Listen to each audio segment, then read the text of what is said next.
भवतु सहनौ भुनक्तु सह वीर्यं करवावहै तेजस्विनावधीतमस्तु मा विद्विषावहै। ओम शांति शांति शांति। ಶ್ರೀಕೃಷ್ಣ, ಸರ್ವವು ನಿನ್ನ ಸೇವೆಯಾಗಲಿ ಸ್ವಾಮಿ.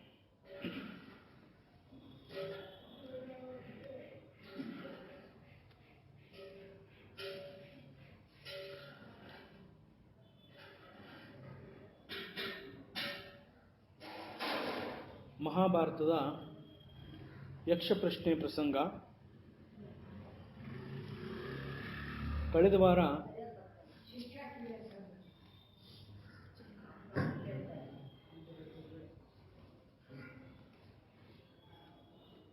ವಾರ ಕೆಲವೊಂದು ಸಂಶಯಗಳು ಬಂತು. ಆ ಕ್ಷಣದಲ್ಲಿ ಎಷ್ಟು ಉತ್ತರ ಕೊಡಬೇಕೋ ಕೊಟ್ಟಿದ್ದಾಯಿತು. ಇವರು ಕೂಡ ಉತ್ತರ ಕೊಟ್ಟರು. ಸಾಮಾನ್ಯವಾಗಿ ಒಂದು ಪರಮಾತ್ಮನ ವಿಚಾರ ಅಂತಂದ್ರೆ ಅಲ್ಲಿ ವೇದಾಂತ ಮಾತ್ರ ಇರುತ್ತೆ, ಬೇರೆ ಏನೂ ಇರೋದಿಲ್ಲ. ಆದರೆ ಆ ವಿಚಾರ ತಿಳ್ಕೋಬೇಕಾದ್ರೆ ನಾವು ಯಾವುದನ್ನ ನೋಡ್ತಾ ಇದ್ದೀವಿ ಅನ್ನೋದು ನಮಗೆ ಗೊತ್ತಾಗಬೇಕಾಗತ್ತೆ.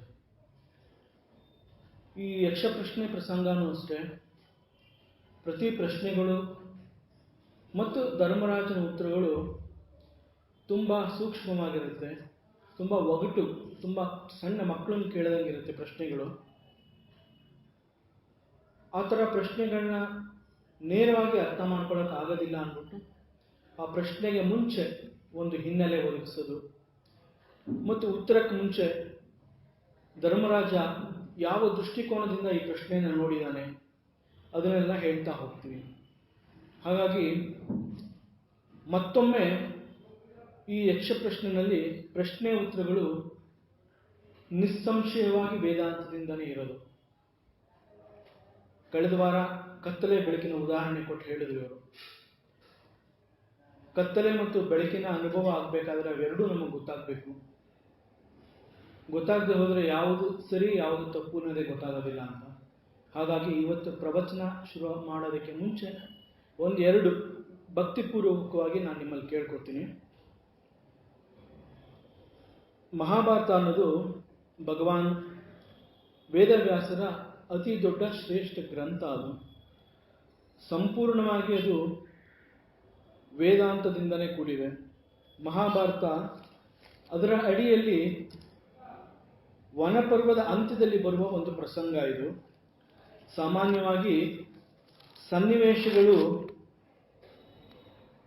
ಅಥವಾ ಘಟನೆಗಳು ನಾವಿಷ್ಟಪಟ್ಟಂತೆ ಆಗೋದಿಲ್ಲ, ಅಥವಾ ನಮ್ಮನ್ನು ಕೇಳಿ ಯಾವ ಘಟನೆಗಳು ನಡೆಯೋದಿಲ್ಲ. ಘಟನೆಗೆ ನಾವು ಸ್ಪಂದಿಸ್ತಾ ಹೋಗ್ಬೇಕಾಗತ್ತೆ. ಅದನ್ನೇ ಜೀವನ ಅಂತಾರೆ. ಅಂತಹ ಘಟನೆಗಳು ಅಥವಾ ಸನ್ನಿವೇಶಗಳನ್ನ ಅದಕ್ಕೆ ಸ್ಪಂದಿಸ್ತಾ ನಾವು ಹೋದಾಗ ನಾವು ಏನು ಹೋರಾಟ ಮಾಡ್ತೀವಿ, ನಾವೇನೆಲ್ಲ ಗಳಿಸ್ತೀವಿ ಮತ್ತು ನಾವೇನೆಲ್ಲ ಕಳ್ಕೋತೀವಿ, ಕಳ್ಕೊಂಡಿದ್ದು ಗಳಿಸಿದ್ದು ಅವೆರಡರ ಮೊತ್ತ ಜ್ಞಾನ. ಹಾಗಾಗಿ ನಾವು ಇಷ್ಟಪಡೋ ರೀತಿಯಲ್ಲಿ ಘಟನೆಗಳು ನಡೆಯೋದಿಲ್ಲ, ನಾವಿಷ್ಟಪಟ್ಟಂತೆ ಸನ್ನಿವೇಶಗಳು ನಡೆಯೋದಿಲ್ಲ. ಏನು ತೋಚದೆ ಹೋದಾಗ ಪರಮಾತ್ಮನ ಲೀಲೆ, ವಿಧಿಯ ಲೀಲೆ, ಭಗವಂತನ ಆಟ ಅಂತ ಅಂದ್ಬಿಡ್ತೀವಿ ನಾವು. ಯಾಕೆಂದ್ರೆ ಅದಕ್ಕಿಂತ ಹೆಚ್ಚಿಗೆ ನಾವು ಅದನ್ನ ಅನ್ಫೋಲ್ಡ್ ಮಾಡೋಕ್ಕಾಗಲ್ಲ, ಬಿಡಿಸಿ ನೋಡೋಕ್ಕಾಗೋದಿಲ್ಲ. ನಮ್ಗೇನು ತಿಳಿದೇ ಇದ್ದಾಗ ಇದೊಂದು ವಿಧಿ ಲೀಲೆ ಅಂತ ಅಂದ್ಬಿಡ್ತೀವಿ. ನಾವು ಅಂದ್ರೂ ಅನ್ಕೊಳ್ದೆ ಹೋದ್ರು ಅದು ಅಷ್ಟೇ. ಅದಕ್ಕೆ ಮೀರಿ ನಾವು ಏನು ಕೈ ಹಾಕೋಕ್ಕಾಗೋದಿಲ್ಲ. ಇಲ್ಲಿ ಅಂತಹ ಘಟನೆಗಳು ನಡೆದಾಗ ನಾವು ಕೇವಲ ಅದಕ್ಕೆ ಸಾಕ್ಷಿಯಾಗಿರ್ತೀವಿ ಅಷ್ಟೇ. ಆ ಘಟನೆಗಳು ನಡೆದಾಗ ತಡೆಯೋ ಶಕ್ತಿ ಇಲ್ಲ, ಎದುರಿಸೋ ಶಕ್ತಿ ತಗೋಬೇಕಾಗುತ್ತೆ. ನಾವು ಆ ಎದುರಿಸೋ ಶಕ್ತಿ ಕಲ್ತ್ಕೋಬೇಕಾಗುತ್ತೆ. ಅಂತಹ ಸನ್ನಿವೇಶ ಅಥವಾ ಘಟನೆಗಳು ನಡೆದಾಗ ಅನೇಕ ಜನರು ಹಲವಾರು ರೀತಿಯಲ್ಲಿ ಆ ಒಂದು ಸನ್ನಿವೇಶನ ಅವರದೇ ಆದ ದೃಷ್ಟಿಕೋನದಿಂದ ನೋಡ್ತಾ ಹೋಗ್ತಾರೆ. ನಡೆದ ಘಟನೆ ಅಥವಾ ಸನ್ನಿವೇಶ ಒಂದೇ, ನಮ್ಮೆಲ್ಲರಿಗೂ ಅದು ಒಂದೇ. ಆದರೆ ಅದನ್ನು ನಾವು ಎದುರಿಸ್ತೀವಲ್ಲ, ನಮ್ಮೆಲ್ರಿಗೂ ಅದು ಬೇರೆ ಬೇರೆದೇ ಅನುಭವ ಆಗಿರುತ್ತೆ. ಎಲ್ಲರಿಗೂ ಒಂದೇ ಅನುಭವ ಆಗಿರೋದಿಲ್ಲ. ಆದರೆ ಎಲ್ರಿಗೂ ಒಂದೇ ಸನ್ನಿವೇಶ ಆಗಿರುತ್ತೆ. ಆ ಸನ್ನಿವೇಶನ ನಾವು ಹೇಗೆ ಹತ್ತಿಕ್ತೀವಿ, ನಮ್ಮ ಜ್ಞಾನ ಏನು ಹೇಳುತ್ತೆ ಅಲ್ಲಿ, ನಾವು ಹೇಗೆ ಅದನ್ನು ಎದುರಿಸ್ತೀವಿ, ನಾವೇನು ಅರ್ಥ ಮಾಡ್ಕೋತೀವಿ, ಇದೆಲ್ಲ ನಮ್ಮದೇ ಬೇರೆ ಬೇರೆಯಾದ ಅನುಭವಗಳು. ಒಬ್ಬೊಬ್ಬರಿಗೆ ಒಂದೊಂದು ರೀತಿಯಾದ ಅನುಭವ ಆಗುತ್ತೆ. ಅಂಥ ಒಂದು ಸನ್ನಿವೇಶ ಇಲ್ಲಿ ಪಾಂಡವರಿಗೂ ಆಗಿರುತ್ತೆ. ಪಾಂಡವರು ವನಪರ್ವದ ಅಂತ್ಯದಲ್ಲಿ ಬರುವಂತಹದ್ದು. ಅವರ ವನವಾಸ ಮುಗಿದು ಅಜ್ಞಾತವಾಸ ಪ್ರಾರಂಭ ಮಾಡುವಂತಹ ಒಂದು ಕಾಲಘಟ್ಟ. ಅಜ್ಞಾತವಾಸದಲ್ಲಿ ಅವರು ಯಾರ ಕಣ್ಣಿಗೂ ಬೀಳಬಾರದು. ಹಾಗಾಗಿ ಅವರು ಆ ಜಾಗದಿಂದ ಮತ್ತೊಂದು ಜಾಗಕ್ಕೆ ಹೋಗಬೇಕು ಅಂತ ತೀರ್ಮಾನ ತಗೊಂಡಿರ್ತಾರೆ. ಅಂತಹ ಸಮಯದಲ್ಲಿ ಒಂದು ಸನ್ನಿವೇಶ ಅಥವಾ ಒಂದು ಘಟನೆ ನಡೆಯುತ್ತದೆ. ಅಲ್ಲಿ ಒಬ್ಬ ಬ್ರಾಹ್ಮಣ ದೌಮ್ಯ ಅನ್ನೋನು ತನ್ನ ಅರಣಿ ಕಡ್ಡಿಗಳನ್ನ ಮತ್ತೆ ಮರಳಿ ಪಡೆಯೋದಕ್ಕೋಸ್ಕರ ಯುಧಿಷ್ಠಿರನ ಸಹಾಯ ಕೇಳೋದಕ್ಕೆ ಪಾಂಡವರ ಹತ್ರ ಬರ್ತಾನೆ. ಬಂದು ಅಲ್ಲಿ ಹೇಳ್ತಾನೆ, ದಿನನಿತ್ಯ ನಾನು ಅಗ್ನಿಹೋತ್ರ ಕಾರ್ಯಕ್ರಮ ಮಾಡ್ತಾ ಇದ್ದೆ. ಪ್ರತಿದಿನ ಅರಣಿ ಕಡ್ಡಿಗಳನ್ನ ಹೇಗೆ ಸಂರಕ್ಷಣೆ ಮಾಡ್ತಾ ಇದ್ದೆ, ಅದೇ ಥರ ಅರಣಿ ಕಡ್ಡಿಗಳನ್ನ ಈ ಸಲನೂ ಕೂಡ ಒಂದು ಮರದ ಕೊಠಡಿನಲ್ಲಿ ಇಟ್ಟಿದ್ದೆ. ಆದರೆ ಒಂದು ಜಿಂಕೆ ತನ್ನ ಮೈ ತುರಿಕೆಗಾಗಿ ಅದೇ ಮರದ ಹತ್ರ ಬರುತ್ತೆ. ಆ ಮರದ ಹತ್ರ ಬಂದು ತನ್ನ ಮೈ ತುರಿಕೆ ಮಾಡಿಕೊಳ್ಳುತ್ತೆ. ಆ ಸಂದರ್ಭದಲ್ಲಿ ಆ ಜಿಂಕೆಯ ಕೊಂಬುಗಳಿಗೆ ಆ ಅರಣಿ ಕಡ್ಡಿಯ ಗಂಟು ಸಿಕ್ಕಾಕೊಳ್ಳುತ್ತೆ. ಆ ಅರಣಿ ಕಡ್ಡಿಗಳ ಗಂಟು ಸಿಕ್ಕಾಕೊಂಡಾಗ ಆ ಜಿಂಕೆಗೆ ಕೊಂಬಿಂದ ಅದನ್ನು ಬಿಡಿಸ್ಕೊಳ್ಳೋಕ್ಕಾಗೋದಿಲ್ಲ. ದೌಮ್ಯ ಹೋಗಿ ಆ ಕಡ್ಡಿಗಳನ್ನ ಮರಳಿ ಪಡಿಬೇಕು ಅಂತ ಜಿಂಕೆ ಹತ್ರ ಹೋದ್ರೆ ಜಿಂಕೆ ಓಡೋಗ್ತಾ ಇತ್ತು. ಈ ಸಮಸ್ಯೆ ಆದಾಗ ಅವರು ಪಾಂಡವರ ಹತ್ರ ಬರ್ತಾನೆ ದೌಮ್ಯ. ಅಲ್ಲಿ ಯುಧಿಷ್ಠಿರ, ನಿನಗೆ ಈ ಅರಣಿ ಕಡ್ಡಿಗಳನ್ನ ನಿನಗೆ ಸಿಗೋ ಹಾಗೆ ಮಾಡ್ತೀನಿ ಅಂತ ಹೇಳಿ ಅವರು ಜಿಂಕೆನ ಬೆನ್ನಟ್ತಾರೆ. ಜಿಂಕೆ ಅವರ ಕೈಗೆ ಸಿಗೋದಿಲ್ಲ. ಅವ್ರನ್ನ ಓಡಿಸಿ ಅವರೆಲ್ಲರನ್ನೂ ವಂಚಿಸುತ್ತದೋ, ಅವರೆಲ್ರಿಗೂ ಆಯಾಸ ಆಗೋದು ಮಾಡುತ್ತೆ. ಅವರೆಲ್ಲ ಬಳಲ್ತಾರೆ. ಅಂತಹ ಸಂದರ್ಭದಲ್ಲಿ ಅವರಿಗೆ ವಿಶ್ರಾಂತಿ ಅಗತ್ಯ ಇರುತ್ತೆ, ಬಾಯಾರಿಕೆ ಆಗುತ್ತೆ, ನೀರು ಬೇಕಾಗಿರುತ್ತೆ. ಅವಾಗ ಅವರು ನೀರು ಕುಡಿಯೋದಕ್ಕೋಸ್ಕರ ನೀರಿನ ಹುಡುಕಾಟ ಮಾಡ್ತಾರೆ. ಹತ್ತಿರದಲ್ಲೇ ಸ್ವಲ್ಪ ದೂರ ಹೋದ್ಮೇಲೆ ಅವರಿಗೆ ಒಂದು ತಿಳಿಯಾದ ನೀರಿನ ಒಂದು ಕೊಳ ಕಾಣುತ್ತೆ. ಆ ಕೊಳದ ಬಳಿ ಬಂದು ನೀರಿಗೋಸ್ಕರ ತಮ್ಮ ಬೊಗಸೆ ಕೈಗಳನ್ನ ಹಾಕಿದಾಗ ಅವರಿಗೆ ಒಂದು ಅಶ್ಲೀಲವಾಣಿ ಕೇಳುತ್ತೆ. ಅಪ್ಪಣೆ ಇಲ್ಲದೆ ಈ ನೀರನ್ನ ಉಪಯೋಗಿಸಬಾರ್ದು, ಈ ನೀರನ್ನ ಮುಟ್ಟೋ ಹಾಗಿಲ್ಲ, ಉಪಯೋಗಿಸೋ ಹಾಗಿಲ್ಲ, ಕುಡಿಯೋ ಹಾಗಿಲ್ಲ ಅಂತ ಒಂದು ಅಶ್ಲೀಲವಾಣಿ ಬರುತ್ತೆ. ಆದರೆ ಎಲ್ಲ ಪಾಂಡವರು, ನಕುಲನಿಂದ ಹಿಡಿದು ಭೀಮನವರೆಗೆ ಪ್ರತಿಯೊಬ್ಬರು ಆ ಅಶ್ಲೀಲವಾಣಿನ ಧಿಕ್ಕರಿಸಿ ಆ ನೀರನ್ನ ಕುಡಿದು ಸಾವನ್ನಪ್ಪಿರ್ತಾರೆ. ಅಂತಹ ಸಂದರ್ಭದಲ್ಲಿ ಧರ್ಮರಾಜ ತಮ್ಮಂದ್ರನ್ನ ಹುಡುಕೊಂಡು ನೀರನ್ನು ಹುಡುಕೊಂಡು ಅದೇ ದಾರಿಯಲ್ಲಿ ಬಂದಾಗ ಅವನಿಗೆ ಆ ಕೊಳ ಕಂಡು ಬರುತ್ತೆ. ಆ ಕೊಳದ ಬಳಿ ಬಂದಾಗ ಅಲ್ಲಿ ಒಂದು ಕಡೆ ನೀರು ಕಾಣುತ್ತೆ, ಮತ್ತೊಂದು ಬದಿನಲ್ಲಿ ತನ್ನ ತಮ್ಮಂದಿರು ಸತ್ತು ಬಿದ್ದಿರ್ತಾರೆ. ಅವ್ರನ್ನ ನೋಡಿ ತುಂಬಾ ಶೋಕಕ್ಕೆ ಒಳಗಾಗ್ತಾನೆ. ಆಮೇಲೆ ಮನಸ್ಸಿನಲ್ಲಿ ಎಲ್ಲ ಲೆಕ್ಕಾಚಾರ ಹಾಕಿ, ನನ್ನ ತಮ್ಮಂದಿರು ತುಂಬಾ ಶೂರರು, ಧೈರ್ಯವಂತರು, ಬುದ್ಧಿವಂತರು, ಸಾಹಸಿಗಳು, ಕ್ಷತ್ರಿಯರು. ಇಂತಹವರಿಗೆ ಸಾವು ಬಂದಿದೆ ಅಂತಂದ್ರೆ ಬಹುಶಃ ಇದು ವಿಧಿಲೀಲೆ, ಮೃತ್ಯು ದೇವತೆಯ ಕೈವಾಡ. ಇದು ಮೃತ್ಯುದೇವ ಒಬ್ಬ ಬಿಟ್ರೆ ಇನ್ಯಾರಿಗೂ ನನ್ನ ತಮ್ಮಂದ್ರನ್ನ ಸಾಯಿಸೋ ಅಷ್ಟು ಶಕ್ತಿ ಇಲ್ಲ. ಹಾಗಾಗಿ ಮುಂದಿನ ಕರ್ಮ, ಸತ್ತು ಬಿದ್ದಿದ್ದಾರೆ ತಮ್ಮಂದ್ರದು, ಆ ಕರ್ಮ ನಡೆಸಬೇಕು ಅಂತ ಹೇಳಿ ಆ ಕೊಳದ ಹತ್ರ ಸ್ನಾನಕ್ಕಾಗಿ ಶುಚಿವಿಭೂತನಾಗಿ ಸ್ನಾನ ಮಾಡಿ ಅವರ ಮುಂದಿನ ಕರ್ಮ ಮಾಡೋದಕ್ಕೋಸ್ಕರ ಸ್ನಾನಕ್ಕಾಗಿ ನೀರಿನ ಹತ್ರ ಬರ್ತಾನೆ. ಆಗ ಅವನಿಗೂ ಕೂಡ ಅದೇ ಅಶರೀರವಾಣಿ ಕೇಳುತ್ತೆ, ಈ ನೀರನ್ನ ಉಪಯೋಗಿಸ್ಬೇಡ, ನಾನು ಕೇಳುವಂತಹ ಪ್ರಶ್ನೆಗಳಿಗೆ ನೀನು ಉತ್ತರ ಕೊಟ್ರೆ ಆ ಉತ್ತರಗಳು ಸರಿಯಾಗಿದೆ ಅಂತ ನನಗೆ ಅನಿಸಿದ್ರೆ ನಿನಗೆ ನೀರು ಕುಡಿಯೋದಕ್ಕೆ ಅನುಮತಿ ಕೊಡ್ತೀನಿ, ಆಗ ನೀನು ನೀರು ಕುಡಿಬೋದು ಮತ್ತೆ ನೀರನ್ನ ತಗೊಂಡು ಹೋಗ್ಬೋದು. ಈ ಒಂದು ಅಶ್ಲೀಲವಾಣಿ ಕೇಳುತ್ತೆ. ಅವಾಗ ಧರ್ಮರಾಜ ಯಾರು ನೀನು ಅಂತ ಕೇಳ್ತಾನೆ. ಅವಾಗ ನಾನು ಯಕ್ಷ, ಈ ನೀರಿನಲ್ಲಿ ವಾಸ ಮಾಡೋ ಒಂದು ಬಾತುಕೋಳಿ ನಾನು ಅಂತ ಹೇಳಿ ಯಕ್ಷನಂತೆ ಅವನಿಗೆ ಕಾಣಿಸ್ಕೊತಾನೆ.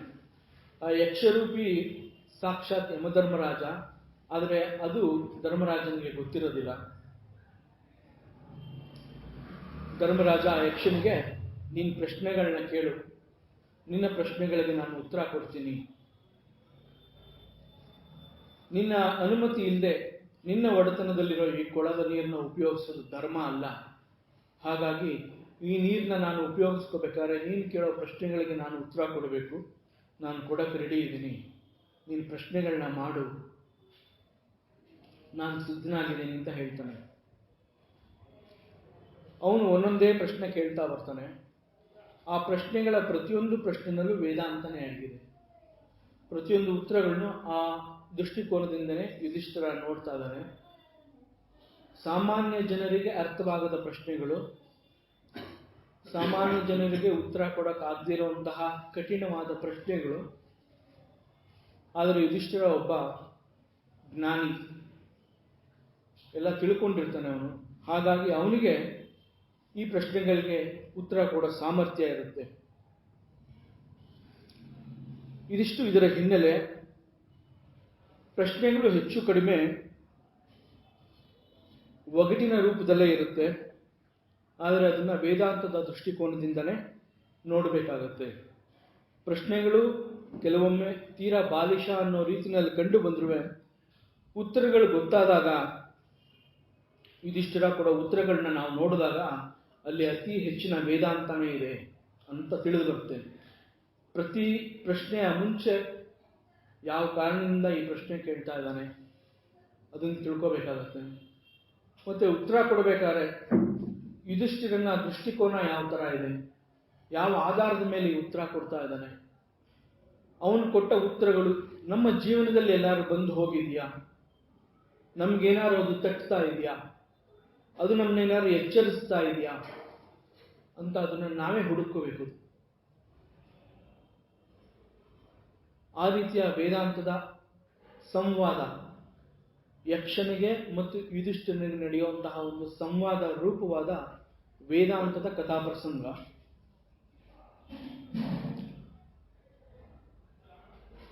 ಈ ಉತ್ತರಗಳನ್ನ ಬೆನ್ನಟ್ಟಿ ನಾವು ಹೋದರೆ ನಮ್ಮ ಧರ್ಮ ಏನು, ನಾವು ಏನು ಕರ್ಮ ಮಾಡಬೇಕು, ಯಾವ ಕೆಲಸ ಮಾಡಬೇಕು, ನಮ್ಮ ಸಾರ್ಥಕವಾದ ಬದುಕಿಗೆ ನಾವು ಯಾವ ಗುರಿ ಹಾಕೋಬೇಕು, ನಾವು ಎಲ್ಲಿ ಹೋಗಿ ನಿಲ್ಲಬೇಕು, ಈ ರೀತಿ ನಮ್ಮನ್ನೇ ಆ ಪ್ರಶ್ನೆಗಳು ಕಾಡುತ್ತೆ. ಅದನ್ನು ಮತ್ತೆ ಮತ್ತೆ ಮನನಕ್ಕೆ ಇಟ್ಕೊಂಡಾಗ ಯಾವುದು ನಮಗೆ ತಿಳಿಲಿಲ್ಲ ಅದು ಅಜ್ಞಾನ, ಕತ್ತಲೆ, ಏನೂ ತೋಚದಿಲ್ಲ ಅಂತ ಹೇಳ್ತೀವಿ. ಏನು ತೋಚದಿಲ್ಲ ಅಂತಂದ್ರೆ ಅಲ್ಲಿ ಏನು ಕಾಣಿಸ್ತಾ ಇಲ್ಲ ಅಂತ, ಏನು ಕಾಣಿಸ್ದೇ ಇರೋದನ್ನ ಕತ್ತಲೆ ಅಂತ ಹೇಳ್ತಾರೆ. ಯಾವಾಗ ಮನನ ಮಾಡ್ತಾ ಮಾಡ್ತಾ ಎಲ್ಲೋ ಒಂದು ಕಡೆ ನಮ್ಮ ಜೀವನದ ಹತ್ತಿರದಲ್ಲಿ ಇದು ಬಂದು ಹೋದಂಗೆ ಆಯಿತು ಅಂತ ಅನ್ನಿಸಿದಾಗ ನಮ್ಮ ದೃಷ್ಟಿ ಅಲ್ಲಿ ಹಾಯಿಸಿದ್ರೆ ಅಲ್ಲಿ ಒಂದು ಜ್ಞಾನ, ಅಲ್ಲಿ ಒಂದು ಬೆಳಕು, ಅಲ್ಲಿ ಒಂದು ಉತ್ತರ ನಮಗೆ ಸಿಗಬಹುದು. ಹಾಗಾಗಿ ಇಲ್ಲಿ ಪ್ರತಿ ಪ್ರಶ್ನೆ ಉತ್ತರಗಳು ಸಂಪೂರ್ಣವಾಗಿ ವೇದಾಂತದಿಂದನೇ ಕೂಡಿರುತ್ತೆ.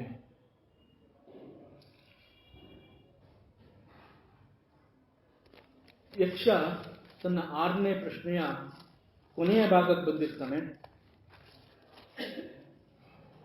ಯಕ್ಷ ಕೇಳ್ತಾ ಇದ್ದಾನೆ ಇಲ್ಲಿ, ಕಿಂಸ್ಕಿತ್ ಪ್ರವದಾತಾಂ ವರಂ, ಅಥವಾ ಕೆಲವು ಕಡೆ ಅದು ಪ್ರಸವದಾತಾಂ ಅಂತ ಕೂಡ ಇದೆ. ಪ್ರವದಾತಾಂ ಮತ್ತು ಪ್ರಸವದಾತಾಂ ಎರಡಕ್ಕೂ ಒಂದೇ ಉತ್ತರ, ಎರಡು ಅರ್ಥವೂ ಒಂದೇ. ಪ್ರಸವದಾತಾಂ ಅಥವಾ ಪ್ರವದಾತಾಂ ಅಂತಂದ್ರೆ ಜನ್ಮ ಕೊಡೋದು, ಜನ್ಮ ಪಡ್ಕೊಳ್ಳೋದು ಅನ್ನೋ ಒಂದು ಉತ್ತರ, ಅದು ಆ ಅರ್ಥ ಬರುತ್ತೆ.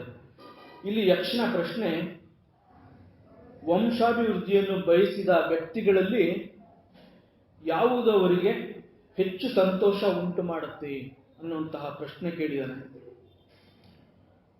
ಯುಧಿಷ್ಠಿರ ಹೇಳ್ತಾನೆ, ಪುತ್ರ ಪ್ರಸವದಾತಾಂ ವರಂ, ಈ ಉತ್ತರ ಕೊಡ್ತಾನೆ. ಇಲ್ಲಿ ಪುತ್ರ ಮತ್ತು ಪ್ರಸವ ಈ ಎರಡೂ ಪದಗಳು ತುಂಬ ಮಹತ್ವವಾಗಿದೆ, ತುಂಬ ಗಂಭೀರವಾದ ಅರ್ಥನೇ ಕೊಡ್ತಾ ಇದೆ. ನಮ್ಮಗಳಿಗೆ ತುಂಬ ಪರಿಚಿತವಾದ ಪದ ಪ್ರಸವ ಮತ್ತು ಪುತ್ರ ಎರಡೂ ಕೂಡ ತುಂಬ ಪರಿಚಿತವಾದ ಪದಗಳು.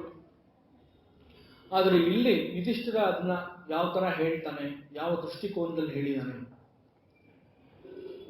ಪುತ್ರ ಸಂತಾನವನ್ನು ಪಡೆಯೋದು ವಂಶಾಭಿವೃದ್ಧಿಗಳನ್ನು ಅಪೇಕ್ಷಿಸಿದ ವ್ಯಕ್ತಿಗಳಿಗೆ ಹೆಚ್ಚು ಸಂತೋಷವನ್ನು ಉಂಟು ಮಾಡುತ್ತೆ.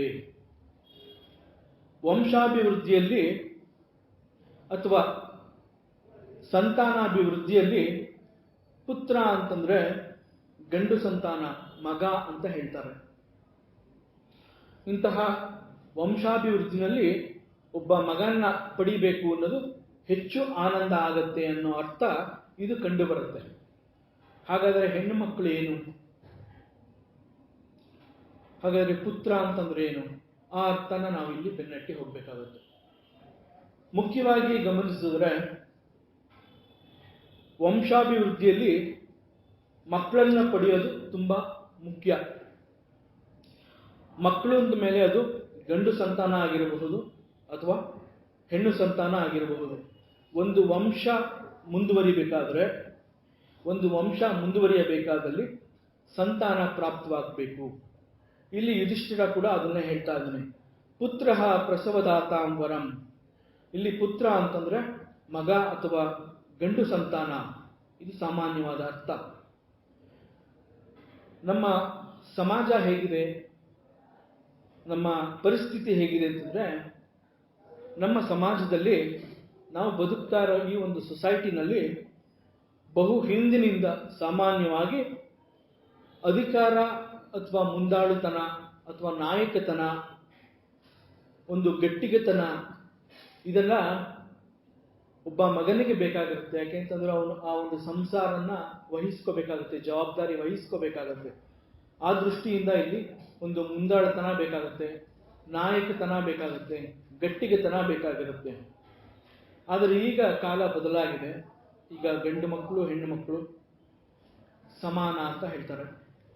ಇಂತಹ ಒಂದು ಸಮಾಜದಲ್ಲಿ ಅಧಿಕಾರ ಅಥವಾ ರಾಜಕೀಯ ನಾಯಕತನ ಅಥವಾ ಮುನ್ನುಗ್ಗುವ ಸ್ವಭಾವ, ಇಂತಹ ಮಕ್ಕಳಿಗೆ ಆ ಮನೆಯ ಜವಾಬ್ದಾರಿನ ಹಸ್ತಾಂತರ ಮಾಡುವ ಒಂದು ಕ್ರಮ ಅಥವಾ ಕಟ್ಟುನಿಟ್ಟಿನ ಒಂದು ನಿಯಮ ಆಗಿನ ಕಾಲದಲ್ಲಿ ಜಾರಿಯಲ್ಲಿತ್ತು. ಅದರಿಂದ ಗಂಡು ಮಗ ಅಥವಾ ಪುತ್ರ ಸಂತಾನ ಮಾತ್ರ ತನ್ನ ವಂಶದ ಹೆಸರನ್ನು ಉಳಿಸ್ತಾನೆ ಹಾಗೂ ವಂಶದ ಕೀರ್ತಿನ ಬೆಳಗ್ತಾನೆ ಅನ್ನೋ ಒಂದು ನಂಬಿಕೆ ಆಗಿನ ಕಾಲದಿಂದನೂ ಬೆಳೆದು ಬಂದಿದೆ. ಮರಣದ ನಂತರ ಒಂದು ಸಂಸ್ಕಾರ ಕರ್ಮಗಳನ್ನ ಮಾಡಬೇಕು, ಸತ್ತ ವ್ಯಕ್ತಿಗೆ ಒಂದು ಮೋಕ್ಷ ಕೊಡಿಸ್ತಾನೆ ಅನ್ನೋ ನಂಬಿಕೆ ಕೂಡ ಕೇವಲ ಒಬ್ಬ ಪುತ್ರನಿಂದ ಅನ್ನೋ ಒಂದು ನಂಬಿಕೆ, ಮೂಢನಂಬಿಕೆ ಅಂತ ಹೇಳ್ತಾರೆ. ವೇದಾಂತದಲ್ಲಿ ಗಂಡು ಹೆಣ್ಣು ಅನ್ನೋ ಒಂದು ಭೇದ ಭಾವನೆ ಇಲ್ಲ. ಅದರಿಂದ ಆ ನಂಬಿಕೆ ಕೂಡ ಹಿಂದಿನ ಕಾಲದಿಂದ ಇತ್ತು. ಪಿತೃಗಳಿಗೆ ಮೋಕ್ಷ ಅಥವಾ ಮುಕ್ತಿಯ ಪಥನ ತೋರಿಸೋನು ಮಗ ಮಾತ್ರ ಅನ್ನೋ ಒಂದು ನಂಬಿಕೆ ಅಥವಾ ತಪ್ಪು ಕಲ್ಪನೆ ಆಗ್ಲಿಂದ ಇತ್ತು. ಇಲ್ಲಿ ಪ್ರಸವ ಅನ್ನೋ ಒಂದು ಪದ ಈ ಶ್ಲೋಕದಲ್ಲಿ ಬಂದಿದೆ. ಪ್ರಸವ ಅಂತಂದ್ರೆ ಈ ಒಂದು ಶ್ಲೋಕ ಹೇಳುತ್ತೆ, ವಂಶಾಭಿವೃದ್ಧಿಗಾಗಿ ಜನ್ಮವನ್ನು ಪಡೆದುಕೊಳ್ಳುವುದು ಅಥವಾ ಜನ್ಮವನ್ನು ಕೊಡುವುದು. ಜನ್ಮ ಅಥವಾ ಜನನ ಅನ್ನುವುದು ಪ್ರಸವ ಅನ್ನುವ ಪದದ ಅರ್ಥನೇ ಆಗಿದ್ರು, ಪ್ರಸವದಿಂದ ನಂತರ ಪ್ರಸವವಾದ ಮೇಲೆ ಹೊರಬರುವ ಅನ್ನೋ ಅರ್ಥದಲ್ಲಿ ಅದನ್ನ ನೋಡಬೇಕು. ಯಾಕೆಂದ್ರೆ ಒಂದು ಉತ್ತಮ ಕಾರಣವನ್ನ ಗ್ರಹಿಸಿ ಪರಿಣಾಮನ ಸಾರ್ಥಕ ಮಾಡ್ಕೋಬೇಕಾಗುತ್ತೆ. ಹಾಗಾಗಿ ಪ್ರಸವದ ನಂತರ ಜನನ ಅನ್ನೋದು ಆದ್ಮೇಲೆ ಅಲ್ಲಿ ಸಾರ್ಥಕತೆ ಕಂಡುಕೊಳ್ಬೇಕು. ಆದ್ರಿಂದ ಇಲ್ಲಿ ಯಕ್ಷ ಹೇಳ್ತಾನೆ, ವಂಶಾಭಿವೃದ್ಧಿಯನ್ನು ಅಪೇಕ್ಷಿಸಿದ ವ್ಯಕ್ತಿಗಳಲ್ಲಿ ಪ್ರಸವದಿಂದ ಯಾವುದು ಅವರಿಗೆ ಹೆಚ್ಚು ಸಂತೋಷ ಉಂಟು ಮಾಡುತ್ತೆ. ಪ್ರಸವ ಅನ್ನೋದು ಒಂದು ನಡಿಬೇಕಾಗಿರೋ ಒಂದು ಜರುಗಬೇಕಾಗಿರೋ ಘಟನೆ. ಪ್ರಸವದ ನಂತರ ಯಾವುದು ಒಳ್ಳೆಯದು, ಯಾವುದು ಹೆಚ್ಚು ಆನಂದವನ್ನು ಉಂಟು ಮಾಡುತ್ತೆ ಅನ್ನುವಂತಹ ಪ್ರಶ್ನೆ ಕೇಳಿದ್ದಾನೆ. ಸಾಮಾನ್ಯವಾಗಿ ಒಂದು ಹೆಣ್ಣು ಒಂದು ಹೆಂಗಸು ಪ್ರಸವದ ವೇದನೆಯಲ್ಲಿದ್ದಾಗ ಪ್ರತಿಯೊಬ್ಬರು ಕೇಳ್ಕೊಳ್ಳೋದು ಭಗವಂತನ ಹತ್ರ ಹೋಗ್ಬಿಟ್ಟು, ಹೆರಿಗೆ ಸುಗಮವಾಗಲಿ, ಮಗು ಗಂಡಾದರೂ ಆಗಲಿ ಹೆಣ್ಣಾದರೂ ಆಗಲಿ ಆರೋಗ್ಯವಾಗಿರಲಿ. ಯಾಕೆಂತಂದ್ರೆ ಪ್ರಸವ ವೇದನೆಯನ್ನ ಅನುಭವಿಸುವಂತ ಒಂದು ಹೆಣ್ಣನ್ನ ನೋಡಿದಾಗ ಸಹಜವಾಗಿ ಯಾರದೇ ಮನಸ್ಸು ಹೃದಯಗಳು ಕರಗುತ್ತೆ. ಆ ಸಮಯದಲ್ಲಿ ಇಂತಹ ಮಗುನೇ ಆಗಬೇಕು, ಗಂಡು ಮಗುನೇ ಬೇಕು, ಹೆಣ್ಣು ಮಗುನೇ ಬೇಕು ಅಂತ ಯಾರು ಹಠ ಹಿಡಿಯೋ ಹಾಗಿಲ್ಲ. ಆ ಕ್ಷಣದಲ್ಲಿ ಆ ಪ್ರಸವ ವೇದನೆಯಿಂದ ಈಚೆ ಬರಬೇಕು ತಾಯಿ. ಆ ಹೆಣ್ಣು ಒಂದು ಉತ್ತಮವಾದ ಹೆರಿಗೆಯ ಸುಖನ, ಆ ಹೆರಿಗೆಯ ವೇದನೆಯನ್ನ ಈಚೆ ಬರಬೇಕು. ಅದು ಮಾತ್ರ ನಾವು ಭಗವಂತನಲ್ಲಿ ಕೇಳ್ಕೊತೀವಿ.